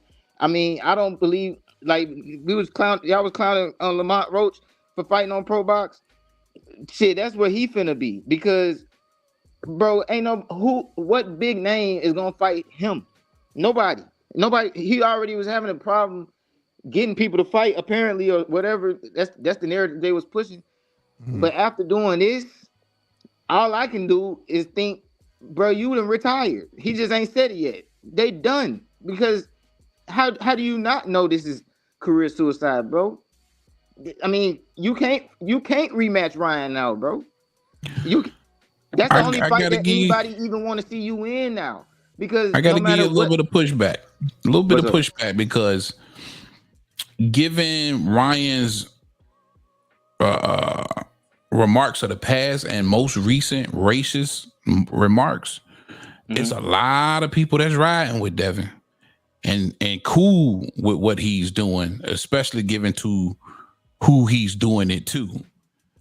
It's going to be, I think it's going to be offers for Dev in the future. I think it's, people going to want this even fuels people even more. A lot of people to want to see Devin lose again, to want to see L actually stick on that record. You know what I'm saying? I understand what you're saying, but what I'm saying is, like that, Devin, I agree with what you're saying. There's a lot of motherfuckers gonna want to see him lose. Mm-hmm. What I'm trying to say is, bro. All right, so you know how Bill love his son. I think we can all agree on that, right? Mm-hmm. Yeah. Bill know more than we know. But for me, on the outside looking in, I'm seeing Devin. I'm seeing how he moving, the type of stuff he do. Devin is a shot fighter after that shit, bro. He's not ever gonna be the same. And I don't think that they plan on putting him in the ring no more, bro. Like, and I just really don't, bro. I really don't. Because they think they supposed to get this much money, but they don't even want to start from from the bottom again, like everybody else, bro. Like I don't know because Bill just put out another post today. Bill put out another post today, maybe about 6 hours ago, calling out Teofimo Lopez. That's who they want to fight next. They say they're open right now to fighting him next. He's not getting none of them fights. Turkey. That's another fight that people have been asking for a long time. I would like to see that fight. You know what I mean? Casino, I agree with you. I just think it's more of the strength of, you said it's not outside the ring. I think that's the only thing I still hold true from what I said on my channel, fam, is that the minute he took it outside the ring, that's what make it looks terrible. You see what I'm saying? Stuff like this we not supposed to know about, you know, and you took it public. You should have just kept that shit under the radar, just like everybody else trying to compare it to when Deontay Wilder sued Povetkin and so on and so forth. But nigga, we didn't learn about that shit till hellas after it happened. You know what I'm saying? Yeah, I had Stuff no like idea for a minute. Yes, all that shit supposed to step on the radar. So now it's made public, bro. Now motherfuckers looking like, what? I'm talking about made public to every boxer known. You know, it was boxers that didn't know Deontay Wilder sued X, Y, and Z, and other boxers. I didn't know that. I didn't know that. You see what I'm saying? So now it's like, as a promoter, do I really want to do this with you? Because I don't know if you lose, how you gonna come at me after that? You know what I'm saying? And another thing too, I want to respond to what you said about Bill Haney tweeting that they calling out T.O. Bro, T.O.'s not gonna fight him. Well, it wasn't calling him out. It was that they had already sent him an offer. Turkey was back in the fight. Turkey, man, that's Turkey money, bro. Want to do it. Man, look, bro. If I don't know, man. I don't know, bro. But I don't believe none of the big names that he already gonna be the same. They not finna fight that nigga, bro. Not after that. Let's be clear. I think it's a great fight for T.O. because T.O. finally get it to be in a fight where he's not the villain. No, but he can fight. He can fight. Bro, bro. Let me just be 100%. He's not getting the blood fight. It's a domino effect, though. Let me just be all the way transparent, bro. Boxing been good without Devin and Bill. Like boxing been great. Boxing been straight, bro. Like T.O. can fight anybody else, bro. He's not. I mean, maybe Turkey. He keep turning down fights though. Huh? T.O. keep turning down fights. Bob was on his head about that. I mean, yeah, we can be on his head about that, bro. But I won't be on nobody's head for turning down a Devin fight. I ain't gonna be on nobody's head at this point. Yeah, bro, because it's a trickle effect. It can go back and forth on you. Think about it like this: say T.O. fight Devin, Devin fuck around and win. Exactly, man, bro. You do not want to lose to Devin right now. That's terrible. And then on top of that, say Devin win, then you make Ryan look larger than life. Yeah. At the same time. So like you know what I mean? It could be. And I got Ryan pretty much beating him too. But you know what I'm saying? But I think it's just a market for it, man, because Devin has turned so many fans off, man, that people are going to want to pay to see him lose. At least one more fight. But I just don't believe. I don't think it's almost like this, winning, bro. It's like this. It's like this. The hole even goes deeper, bro. For real, for real. Let's say it's like this, bro. Let's say it's a plug, right? You in the streets, you got a plug, and he get jammed up, and now he telling, but he got the lowest prices in the city. We can make a bunch of money off this dude, but he's a snitch. Are you gonna ignore the fact that he's a snitch or? Fuck no. Exactly, bro. No. Like I don't think no top name in a right mind is gonna fight Devin, bro. Ain't nobody finna fight Devin. Devin blackballed himself. The only fights you can get is like say some decent fighter fights, right? And then like I said, come back at Ryan later on. Money talk, man. See if Ryan bite at it. See if Ryan talk though. She give their ass 20 million apiece. Money talk, go to Ryan man. and be like, hey, I'm gonna give you 20 million, right? You ain't gotta wait on no 90-day payout. I'm gonna keep it all the way funky. If that nigga snitching, if that plug snitching, but he responsible for 80% of your product and 80% of the bread you getting, and you a millionaire, you gonna think real hard about that business situation. Nah, no, you're not. Your freedom is more valuable than anything. I'm saying. Well, all right, but that shit happen every day, B. That shit happen every day. Let me close my point. Them niggas get wrapped up too, T.O., bro. They get caught up quick. Fuck that. But I don't even believe. I can't do it. That shit happen every day, though. You think about all them niggas on them Diddy tapes that kept telling themselves, I ain't going back there no more, but they kept going back. Now look. Can I say something? Fuck that. Let me tell you. Let me put something on y'all mind, bro. Let me put something on y'all mind, right? If Bill is really finna put Devin out there right now, then everything Ryan said about him pimping his son is true. Well, I'm gonna tell you like what you this, mean though. by putting It's Ryan not out there? far-fetched. Oh, putting No, I'm Devin out saying there. if Bill is finna really put Devin back out there, Yeah.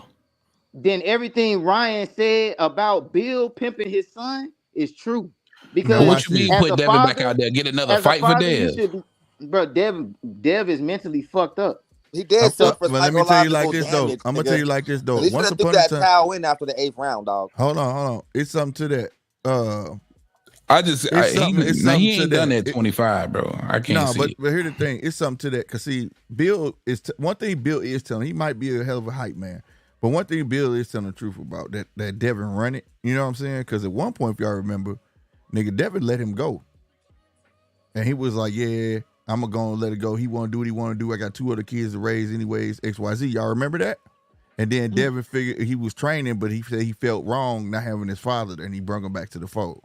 This when Church was the hype man back then. You know what I'm saying? So if Devin gonna fight, it's gonna be up to Devin. You feel me? That's why I really think, and it's gonna be up to Bill at that point if you're gonna go with it or not. You know what I'm saying? You know, I've been on record. I feel like he should have a whole nother trainer anyways. I don't think it's in that ring ain't no love. You get what I'm saying? So that love needs to stay outside of that ring. You got your dad there for support, but I don't think he should be in the corner because these last couple of fights with Devin, the advice that he giving Devin ain't it. I don't want to hear no trainer say, yeah, we trained for him to take the left hand. You don't train that man to take no fucking left hand.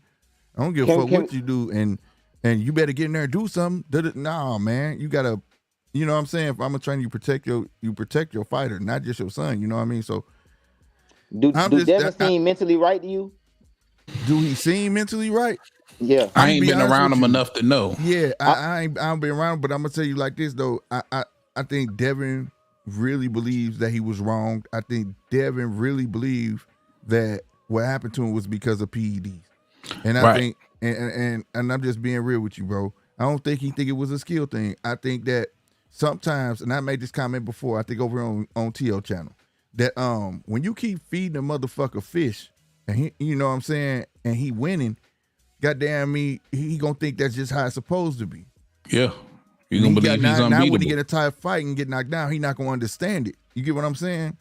It goes back to processing. Remember the Golden Boy era? He people think like the win streak was phenomenal. No, nigga, you was helped. You beat Golden Boy fighters. The same thing that with the process with Mayweather. He beat a bunch of Golden Boy fighters. You get what I'm saying? And then when you step out of that realm and they give you their big dog, and you didn't know how to process that because his hair, he was so headstrong that he really thought he was gonna be able to walk through Ryan, bro. Yeah, he was confident. Yeah, he thought. I can't say that he's done because Prez is saying that he feel like he's mentally damaged and he's done. It's hard to say that for a 25-year-old. Now, I think because of his speech, I don't know how long that's been going on. He always been stuttering. He's always had a little stutter, a little bit of a speech impediment. But to be said that he's done at 25, nah, man. No. It was a hell of a whooping he took, though. He's done because of what he just did with that suing. He's done because of that to me. But I feel like he could take some time. I feel like they rushing. If he's trying to fight anytime soon, they rushing because I don't see him being right, bro. He don't even look the same. He fooled me though. You know what I thought he was gonna do? I don't know. You seen some of these recent pictures he put on his Instagram? Man, I thought he was done. I thought he was playing us. I thought he was gonna basically, remember he made that comment, man, I don't know what weight class I'm gonna come back as and shit like that. So I thought he was playing the game like I'm gonna wait till this nigga come off in April, nigga. I thought he was behind the scenes telling Ryan, get your shit together, cause we fight again, bitch. April, you off suspension. We can fight at 147. You get what I'm saying? Yeah. Something we're both uncomfortable at. You gonna be getting tested every week, bitch. But we gonna make this shit happen. I ain't gonna lie. I thought that's what Devin was doing until this fucking case came out, bro. Nah, I ain't believe none of that. I don't believe that. I don't believe shit he's saying. I don't like, bro. The fact that he don't really want to fight Ryan again because, bro, Ryan gonna cook that man. No, he never said he will fight Ryan again, though. That's the thing. That's the thing. He never did. He never did. because he know that's gonna be the end. Because Ryan gonna beat him again. And then, but do you think when we say rematch, like for me, I'm an old school fan. I don't believe that it should now, except Tim Zoo, okay, because that was an injury. All right. When you get your ass whooped, I don't think a rematch should be automatic. Like, go get you some other fights and then build it back up and come back at it, and it's big. That's how you used to do back in the day. It wasn't always just immediate. You know what I'm saying? Lower weight classes used to be immediate as fuck. Like, you know, your 126, 30, you know what I'm saying? But when you got like 140, 147, things like that, you got beat, go get on a horse, have two good, go fight a couple of good fighters, and then come back to that fight. That's why I think should happen to this one. But now this case happened, I honestly don't know if anybody will touch him. You know what I'm saying? But I do agree with T.O. Yeah, I don't think a so. motherfucker will it'll be a motherfucker getting there to get that clout off Devin and beat the fuck out and prove to y'all. It would be like a double down to prove that he just was never that dude. You get what I'm saying? That's what's gonna happen. And that will be I think that will be the final fight for him. You know what I'm saying? If you put him there with a good Absolutely. fighter and that good fighter beats him, a good fighter, not a great fighter, a good fighter beats him, a guy we'd be like, what? You know what I'm saying? We Like knew he was gonna give him a scrap, Like but damn. I got Mario Barrios beating. Like Tio. I got Mario Barrios beating him. You know, something like that. We'd be like, damn. You know, hey, it's a wrap for him. Then you gonna hear him pulling the Wine Baby Bull D. Mario Barrios. I don't know if I should. I don't know. I don't Listen, know if I should be fighting I like got this. Devin getting cooked at 140. All right, but let me tell you why, bro. He Hold already up, let me was hold like up real quick. Let me bring on my guy. Oh shit, the Nostradamus is in the building. What up, man? What it do, baby? What up, Y'all man? far too kind. Man, I'm working like a motherfucker. It's Croptober, so a nigga gotta. This is when I get it, y'all. So sorry Yeah. about you know what I'm saying the noise because I'm trucking down the freeway.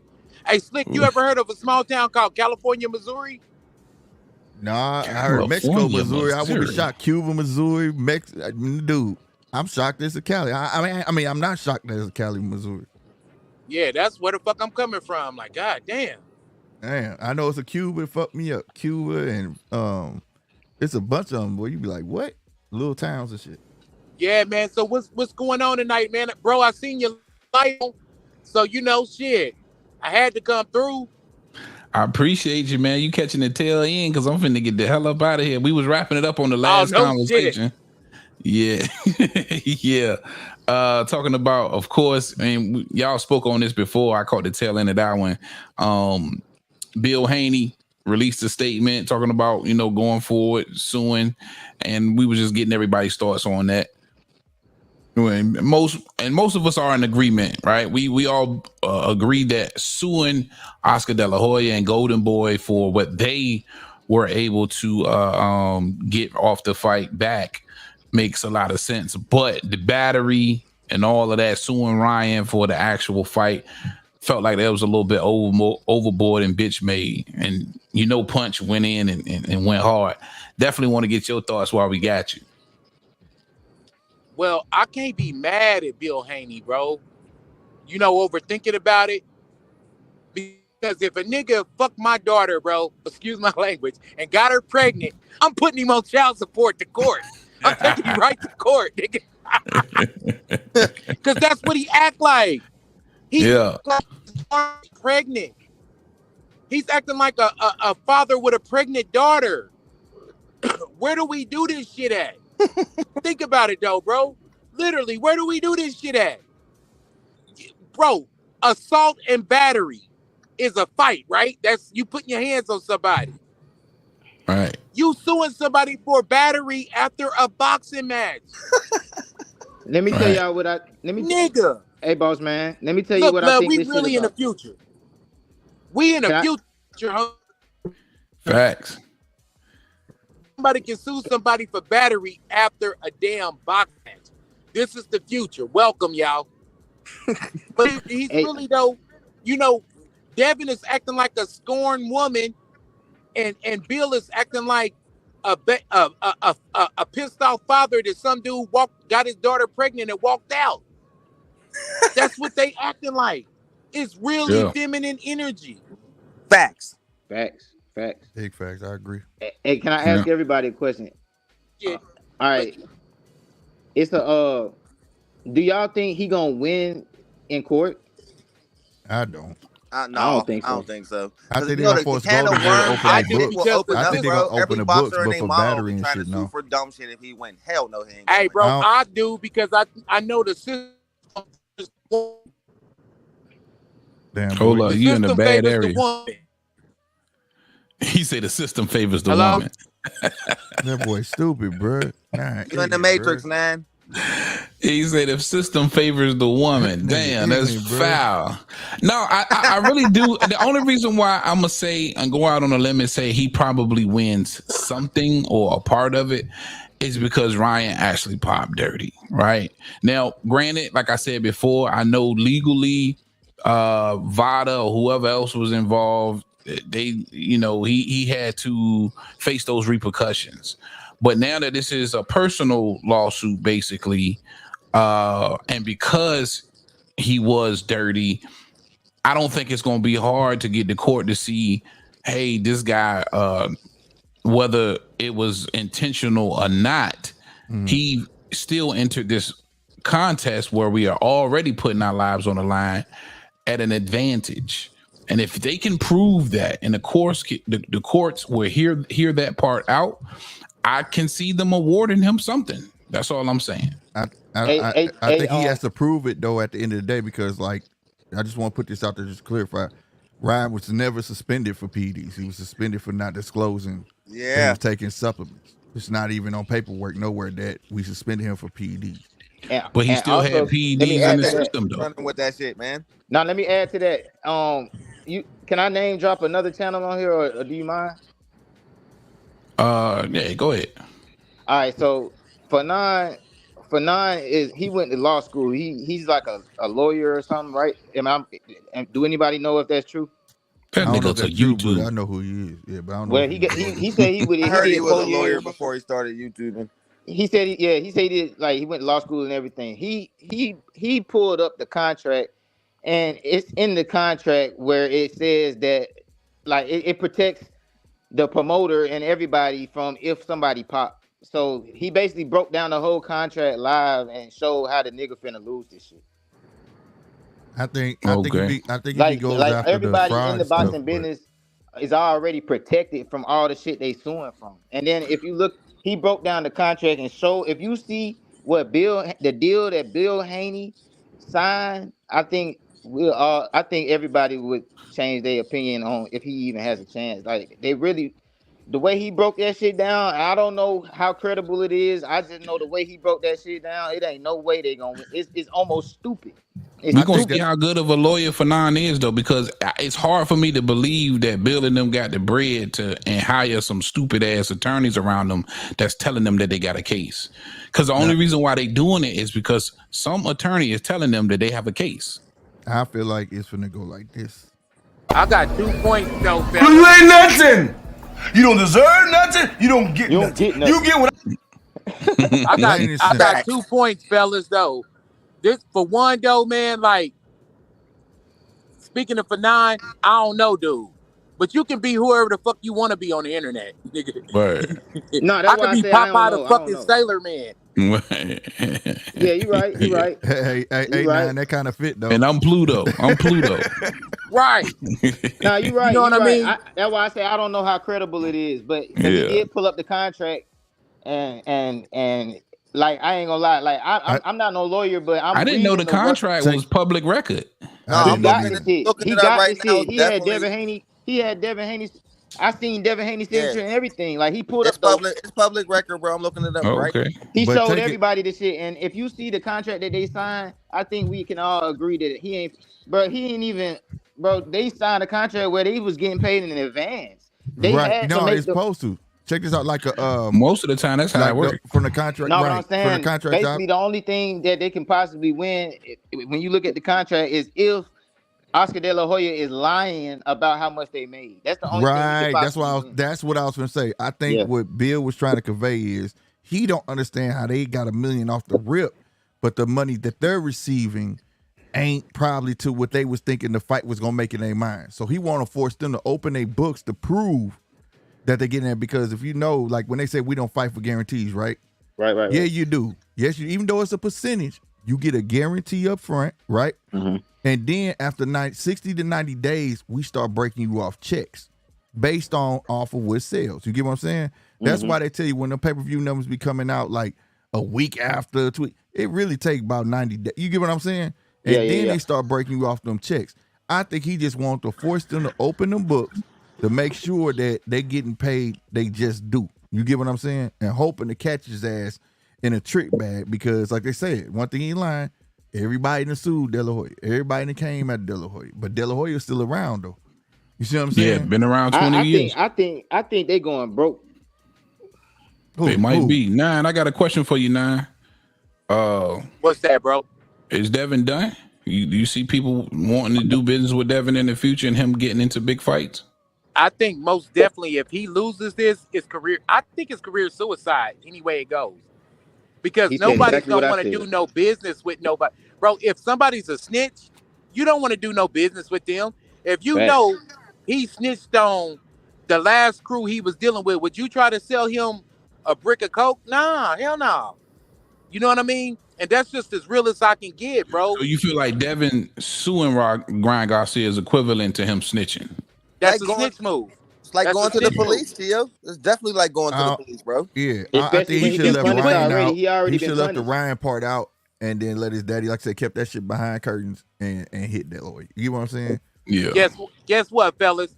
We get into it about boxing all the time on somebody's channel. You know what I mean? Everybody on this motherfucker nigga got love for, but we've got into it and disagreed. Yeah. I've never did no grimy shit after we disagreed out of spite. And that's what this is a spiteful move. Like I was telling y'all in the beginning, how many times does this man have to get punished? Now keep in mind, I believe Ryan is a piece of shit. I do. Facts. I believe he's a piece of shit. Facts. But how many times do we got to get punished for this shit? Bro, he gave you 1.5 and he's suspended right now as we speak. What the fuck more do you want? Echo and punch, bro. That's why I say they going broke. You know what I'm saying? They spent all that money on them. All that they spending it. It's like they spending they. First of all, they weren't even making as much money as they be saying they be making. Because remember when him and Ryan said they made like 30 million and shit. They be lying like a motherfucker. And if you look at Devin lifestyle, well, that's the payout. That's the part. That's the part I'm talking about. You could make. Say I tell you sign contract with me, and I say for this fight I'm gonna pay you 20 million, right? Right. Pay, or with Turkey that's up front. But I say you can make up to 20 million based on percentages. Say it's a 45, 50, 55 split. Now that's upward to 20 million. But I tell you, I'm gonna give you 6 million up front. You see what I'm saying? I give you the 6 million. Now I got 90 days to pay you the rest out based on the percentages. I told you in the beginning you could make upwards to 20 million. You see what I'm saying? That's the part they be leaving out. So when we get the news, we be like, damn, he made 28 million. Damn this. We said the same thing about Mayweather. We thought Mayweather was making 28, 27 million a fight, right? But then come to find out that nigga ended up on the IRS and shit had to take a loan from Al. How does that work? If you was making that every rip, it should have been one fight, pay these niggas off, and you was good. But it didn't go like that. You see what I'm saying? Because you getting checks. Also, on a Pivot podcast, Mayweather was just on there when Paul was trying to get him. Remember? He said these kids don't know how it work, dude. You get a check every month. We don't give you all that money up front. So you know what I mean? That he could very well thought he was gonna get 30. That's why if you saw De La Hoya when he came out, he said, I owe my books, bro. But I told you it was by percentages. You thought you was gonna get that, but that's not how it works. You know what I'm saying?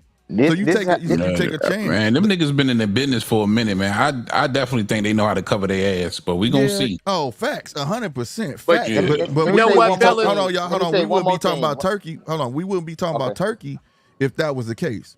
You see what I'm saying? If you was getting your whole 20 million up front, we can give a fuck about Turkey then.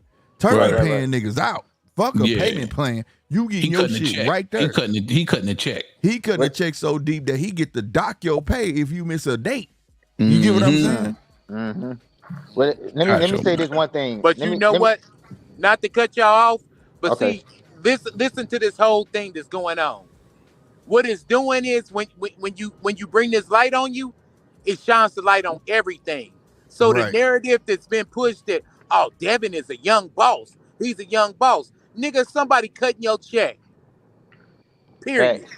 And Somebody cut. You are an employee, bro. You are a high class subcontractor, bro. That's all the hell you are, bro. So can we just kill that narrative that Devin is a young boss? Because you know what? It's shining the light on him now. Yeah, because he ain't even bid on his own fight. He ain't even bid on his own fight.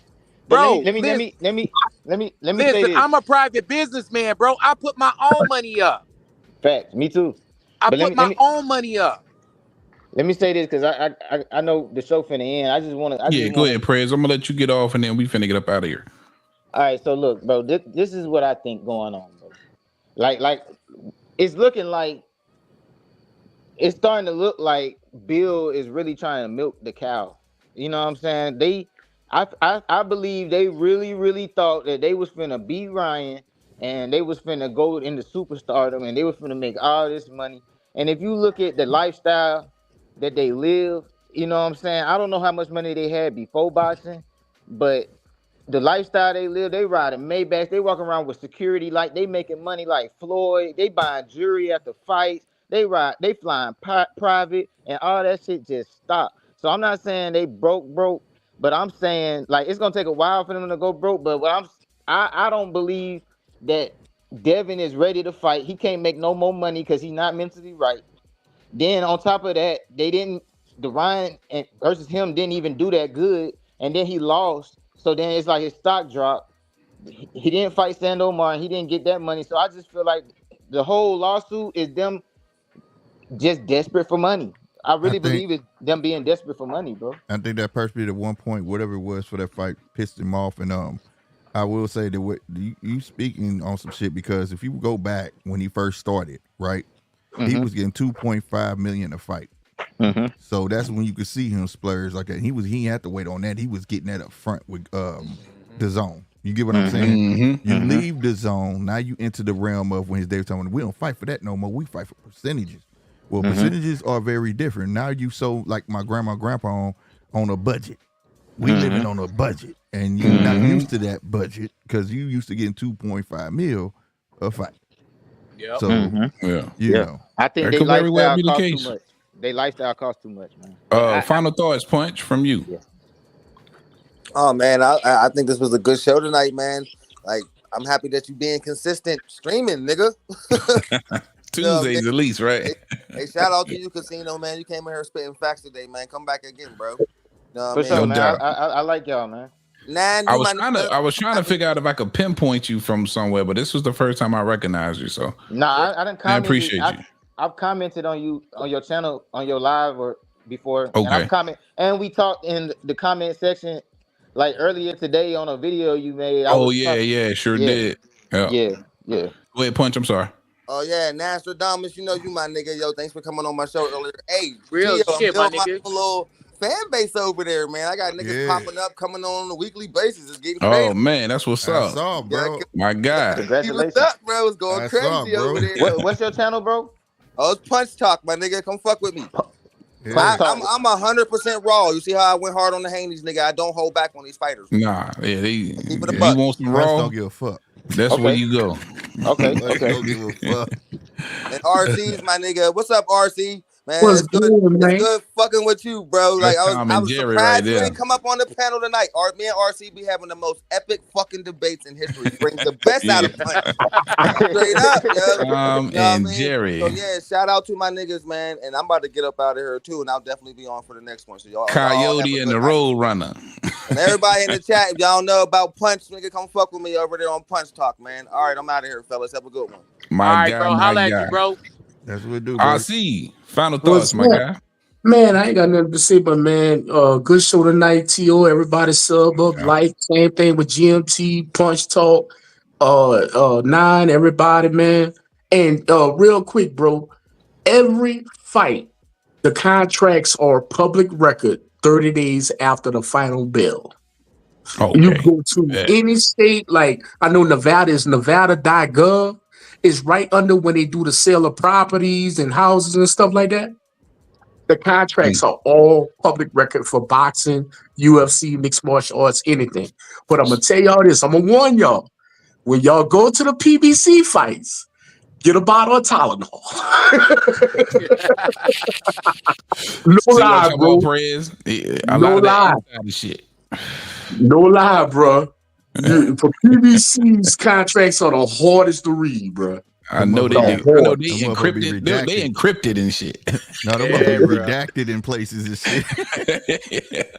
Bro, what's your live schedule? Heavy Bag. What's your live schedule? I'm trying to get it to be Tuesday, Wednesdays, and Saturday nights. But right now, I've just been consistent with the Tuesday nights.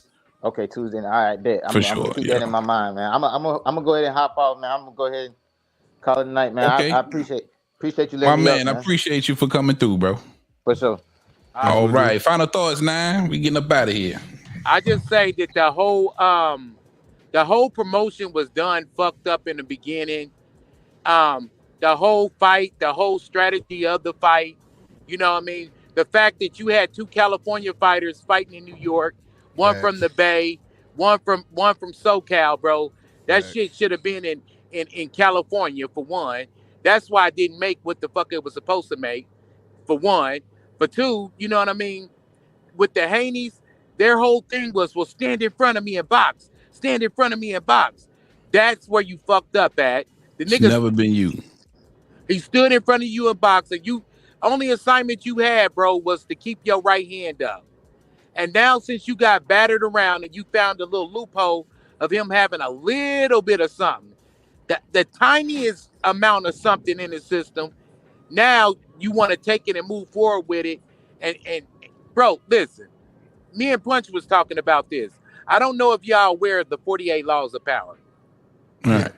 But when y'all get off of here, look up Law 47. Law 47 states never go past your mark of absolute victory. Once you go past the mark of absolute victory, you know what I mean? You start making enemies. And that's the exact thing that they're doing, is they're going past their mark. Bro, you got your O bag. You feel me? You got 1.5 extra. And now with this suing shit, you're going past your mark of victory and you're starting to make enemies. Guys, last year there was diehard Haney nutsuckers, you know what I'm saying? They not fucking with you no more because you're going past your part. So yeah, when y'all get time, you know, and everybody in the chat, look up the 48 laws of power and look up Law 47, and y'all get where I'm coming from. Sometimes you gotta, man, you know, knowing when you weak is when you being strong. And you can't, just because you have an opportunity to do something, you shouldn't always take it. Because all money ain't good money. I dropped the mic. No doubt. And real quick, let me ask y'all this before I get up out of here. Let me ask you this. Does Haney still sue if he wins? Hell no. Nope. No, he fucking doesn't. And that's what I'm saying. That's what makes more shit on it. Yeah, that's what makes it not solid. You understand what I'm saying? Definitely. All right, guys. Well, it's been 3 hours for your boy. I truly appreciate y'all as usual. My usual suspects: Slick GMT Sports, 9-1/3 Boxer, or 9 Stradamus. Big shout out to DJ Mark Wynn, Punch, of course. RC, man, thank you for our special guest today, Casino Prez, man. Thank you for hanging out with your boy. All of the support, the whole chat. LaJessica, thank everybody, man. Boy, Big TL, Heavy Bag. I am out of here. Peace, y'all. We are out of here. Heavy Bag Boxing TV. Y'all make sure you go sub up to my man Heavy Bag Boxing, man. Get your dumb ass in, hit this bag. The Heavy Bag Boxing TV. Y'all just go ahead and subscribe to Heavy Bag Boxing TV. TV lit on his channel. And Heavy Bag Boxing. Heavy Bag Boxing TV. Yo, shout out to Heavy Bag Boxing TV. Heavy Bag Boxing TV. Heavy Bag Boxing TV. Heavy Bag Boxing TV. That's my little bro. Instant 412 in the building. Shout out to my guy TL Heavy Bag Boxing TV. Get your bitch ass in here and hit this bag. Heavy Bag Boxing, right? You heard it from me. You heard it here first. Heavy Bags Boxing. Straight out of Norfolk, baby. Let's go. What's up, y'all? Shout out to Heavy Bag Boxing TV. You are tuned in to Heavy Bag Boxing. Get your and hit this bag, dude.